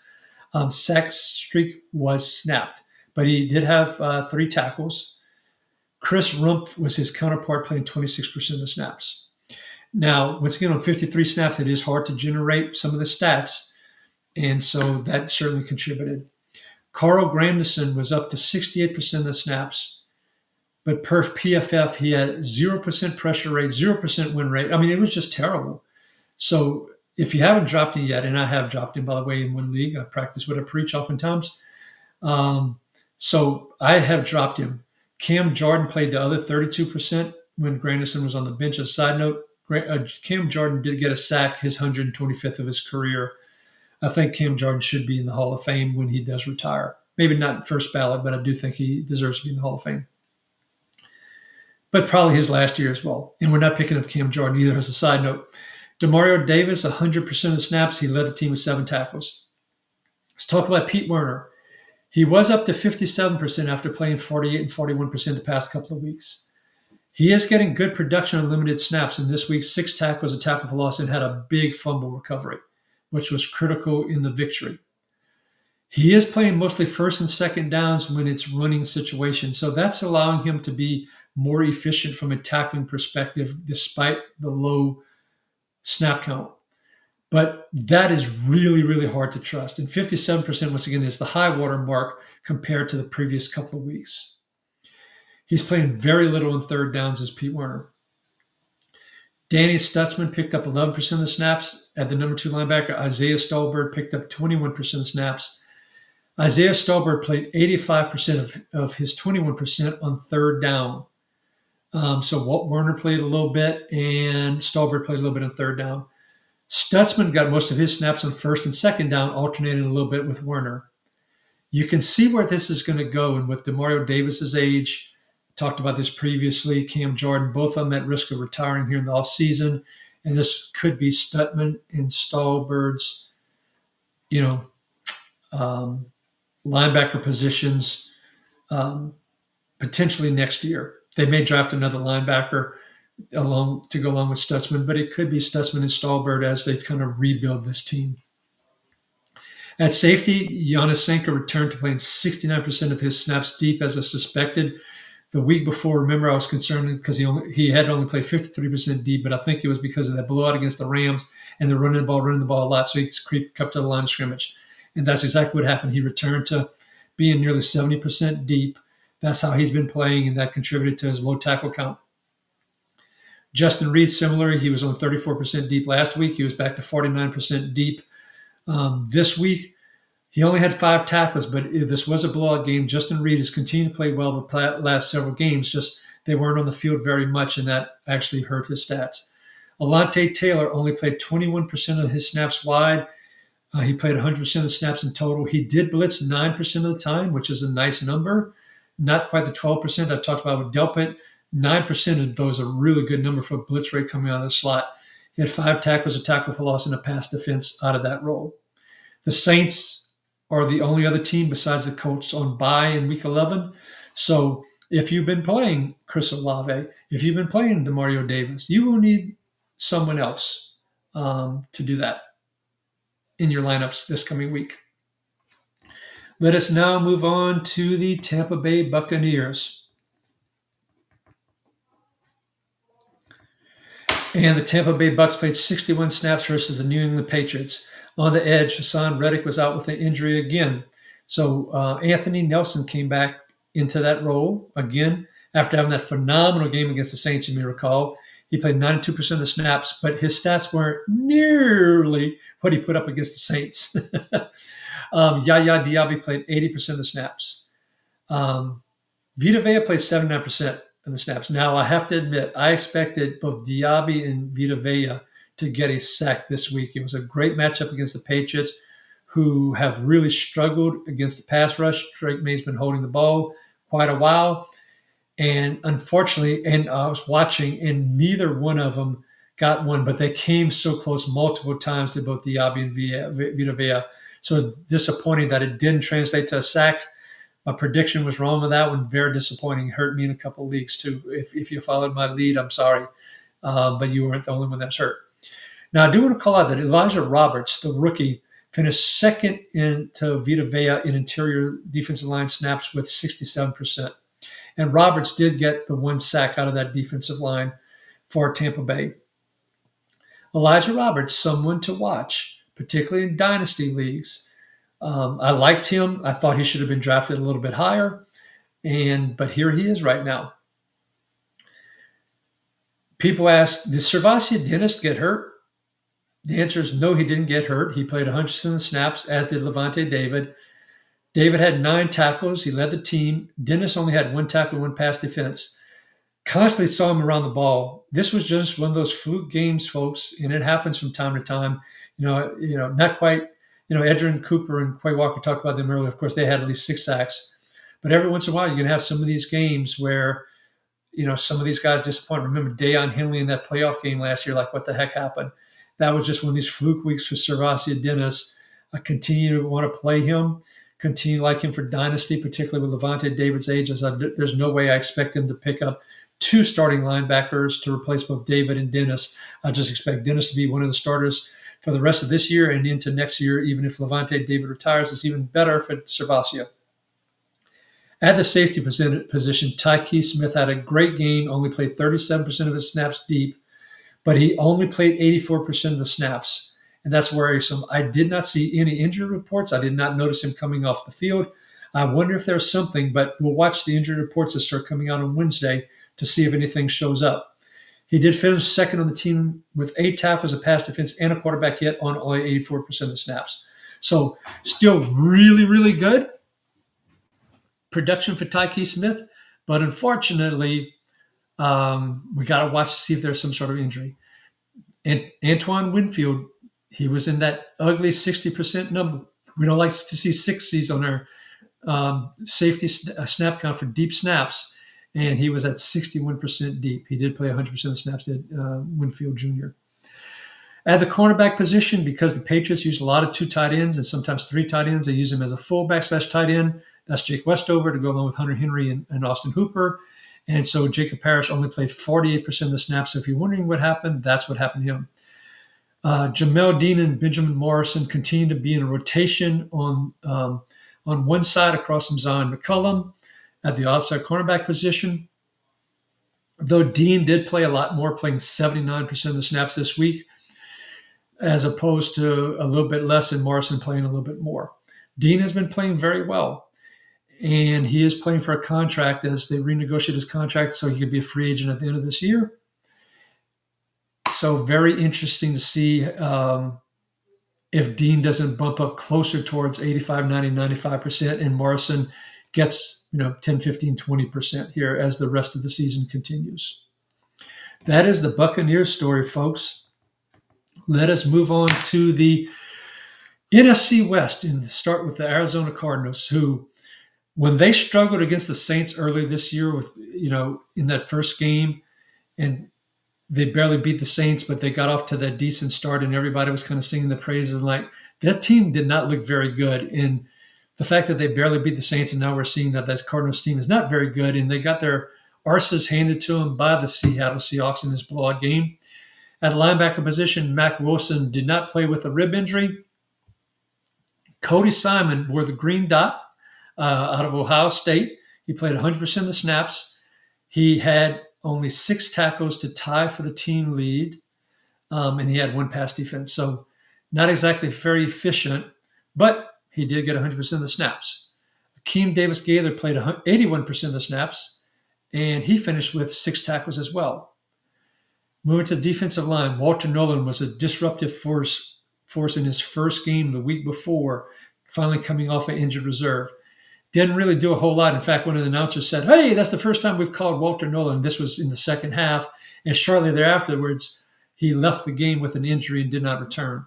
So we'll have to see if Walter Nolan is able to play this coming week. Love him for Dynasty, but hopefully he didn't jump too quickly to throw him into your lineup.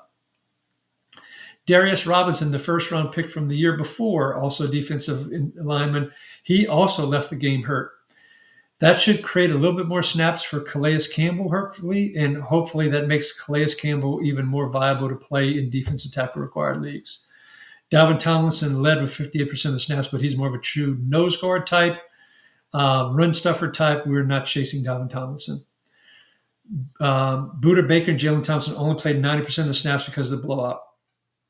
Now, at cornerback, both Will Johnson and Max Melton were ruled inactive. What does that mean? That meant that when they were inactive earlier and they had a depth at cornerback problem to the Cardinals, Dadrian Taylor-Demerson came in as the third safety, 5th defensive back, and was playing about 50% of the snaps and was doing fairly well from a tackle efficiency perspective on those limited snaps. Well, that's how it started. But then Taylor-Demerson got hurt fairly early in the game and did not return.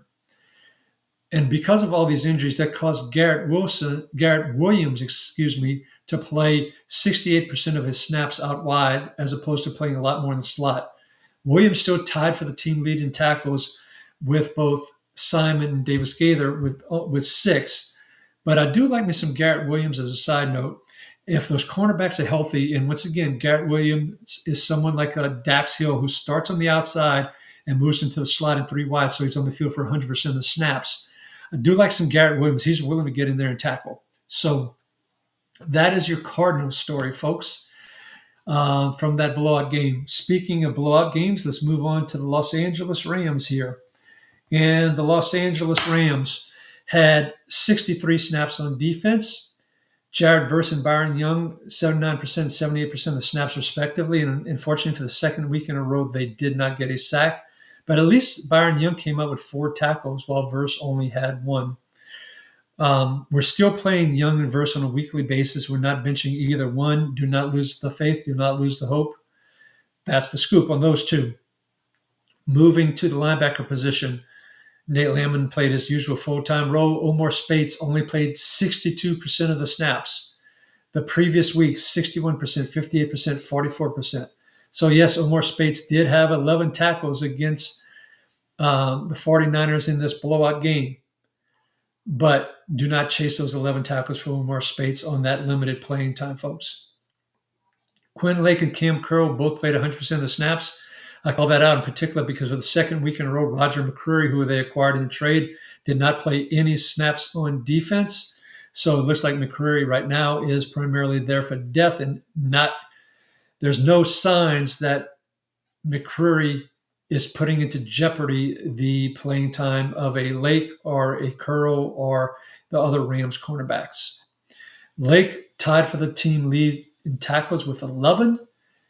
By the way, Nate Landman also had 11 along with Spates, and Cam Crow had 7 tackles. So Cam Crow has cooled down a little bit, but he's still given a pretty decent floor, and 7 tackles for a safety.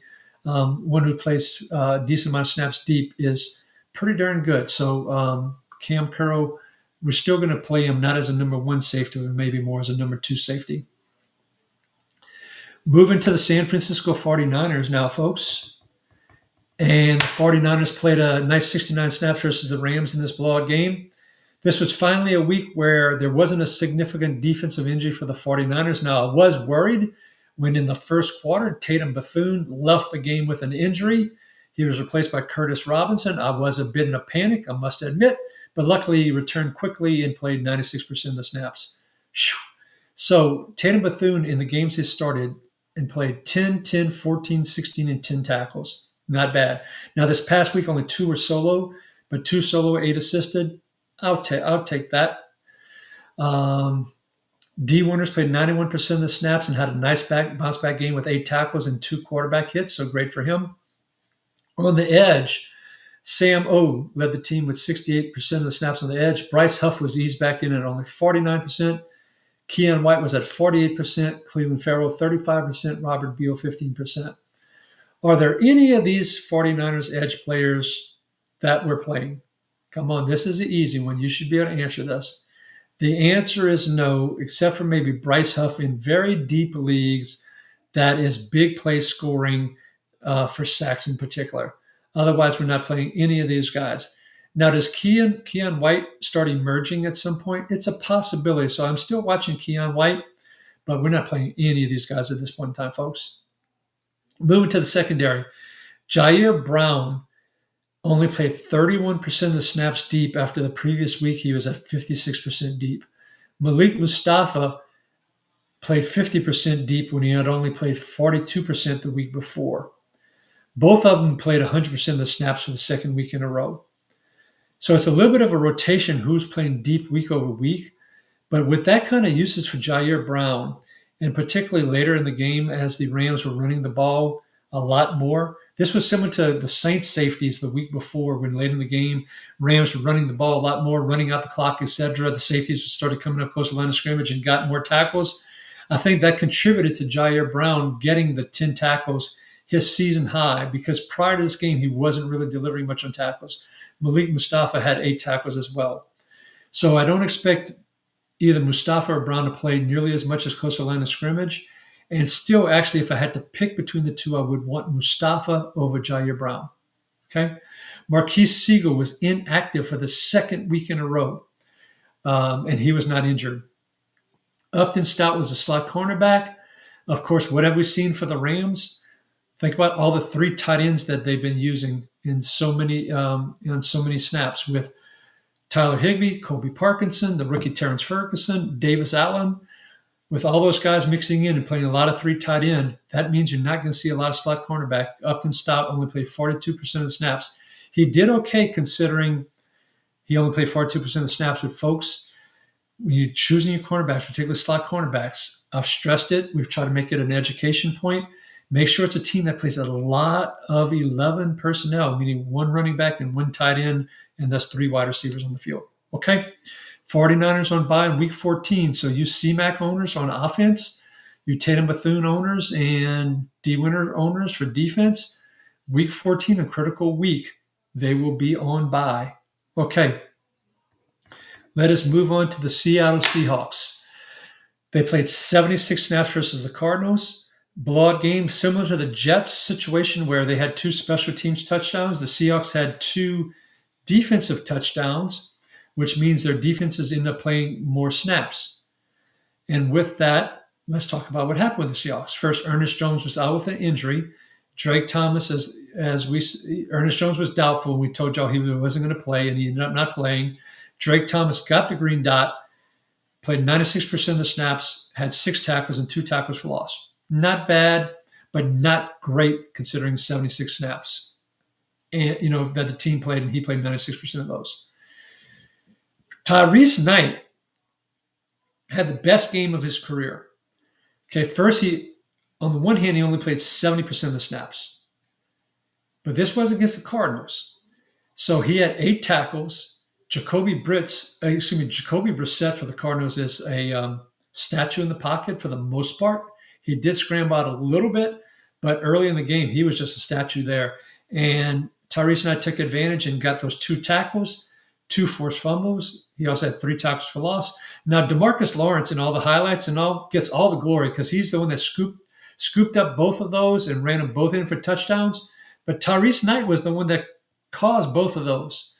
He had a fantastic game. Probably better than Drake Thomas in terms of, at least from a pure stats perspective. I don't know if that's true from an NFL capability perspective, but from an IDP stats perspective, Knight was certainly better than Thomas. If Ernest Jones returns this week, do they reward Knight and let him play that number 2 role, or do they slide Thomas over? My guess is Jones returns, Thomas slides over, and Knight doesn't play. That is pure speculation. I could be wrong on that, folks, but that's how I think it's going to play out. Nicky Manwari played 92% of the snaps after 88% the week before. 90% of that was close to the line of scrimmage. Do I think that Tyrese Knight would take some of those Manwari snaps if Drake Thomas gets the number 2 linebacker position next to Ernest Jones? The answer is no. I don't think Knight takes the Manwari snaps. I think Manwari is fully playable as a safety. I think he's a cheat code the way he's being used. He played that Devin Witherspoon role. We'll talk about him in a second. But Manwari led the team with 9 tackles, a half a sack, 4 pass defenses, and quarterback hit. He had very sticky coverage on a lot of the throws that Brissett made on the people that he was guarding, allowing him to get all those pass defenses. Manwari, stock up, baby. Giddy up, whatever you want to call it. We're playing Manwari. What did that mean for Devin Witherspoon, though? Witherspoon did play 95% of the snaps, 69% on the outside, and he only had 4 tackles. So someone had asked us the question, and you know who you are because you're a regular, should I play Cooper DeJean or Witherspoon? We recommended DeJean because in Witherspoon's case, he had already started playing on the outside. DeJean, we were speculating there was a risk. So we said, go with DeJean because it hasn't happened yet. DeJean did have 1 more tackle than Witherspoon, so it wasn't a huge difference. But DeJean was the play over Witherspoon. Makes Witherspoon very challenging to play here as we move forward. Ty Okeda continues to play extremely well in the absence of Julian Love. He played 99% of the snaps. And while Love's on IR, Okeda is someone in deeper leagues you can play. Now, he does play, and we've talked about on previous shows, he and Kobe Bryant both play a significant amount of snaps deep, with Kobe Bryant playing 80+% deep. So, no, that's a risk. But Okeda, similar to Julian Love, is occasionally getting those big plays that helps out his scoring. Moving back to the interior of the defensive line for a moment, Byron Murphy, the second, disappointed, but he did play 72% of the snaps. So we're still playing Byron Murphy in defense tackle required leagues. On the edge, it's hard to pass judgments sometimes on these blowout games, but I think this is how it's going to play out. When Noah Sue played 59% of the snaps, DeMarcus Lawrence 58%, Derek Hall 51%, Boy Mafe 41%, and Mike Morris played some as well. But I think roughly in terms of playing time, that's going to be the order. And you have Noah Sue and Lawrence playing mostly the same, and maybe they get into the low 60s. Derek Hall behind them in the low 50s. Mafe low 40s to maybe mid 40s, but potentially into the low 30s with Mafe. I think that's how the rotation is going to be. I'm still in the Noah Sue bandwagon. And look, great for DeMarcus Lawrence to have returned those 2 fumbles for touchdowns. But check his tackle productivity over the last several games that he's played, and you see that we want to be careful about chasing DeMarcus Lawrence too much. All right. That concludes all 32 teams. Now, I did say at the beginning of the show that because of the request, I would do a bit of a names to target and watch. And I have them by position, and I have them in order, but there's so many caveats, folks. With IDP, there's so many different scoring systems. And so that makes this a tremendous risk, and part of where I do it, where would I do it. And because there's so many different leagues, I decided to focus on deepest of deep leagues, because probably for the non-deep leagues, based on what I covered earlier in the show, you know what to do. All of these folks are not necessarily the greatest of pickups either. Some of these are more watch list in all. And if you don't have a drop, don't do it. So don't put into the YouTube channel as a question. Should I drop? Come on, Ricky, come up with an example. Should I drop Micah Parsons for Austin Booker because I have Austin Booker kind of high on the defensive end list? No, you don't. Okay.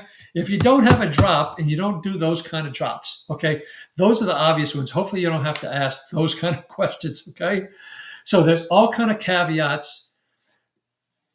The other thing I have to say, when I'm going to read these names and I'm not going to give any context, go back and listen if you have questions. And if you jumped around and didn't listen to the whole show, go back and listen to the descriptions I did for each of the different players on the team. So go listen to what I said about Elijah Roberts and the Tampa Bay Bucks if you want to hear more about Elijah Roberts when I mention him on this defensive tackle list. Okay, I think there's enough caveats there, and I don't, and once again, if you don't have a drop, don't do it, folks. I'm going to try this out, but depending on how it goes, you may not see this again. But here it goes. At linebackers, and once again, this takes into account injuries, and this could be just for 1 week, or it could be for multiple weeks. Once again, you have to go back and listen to the show.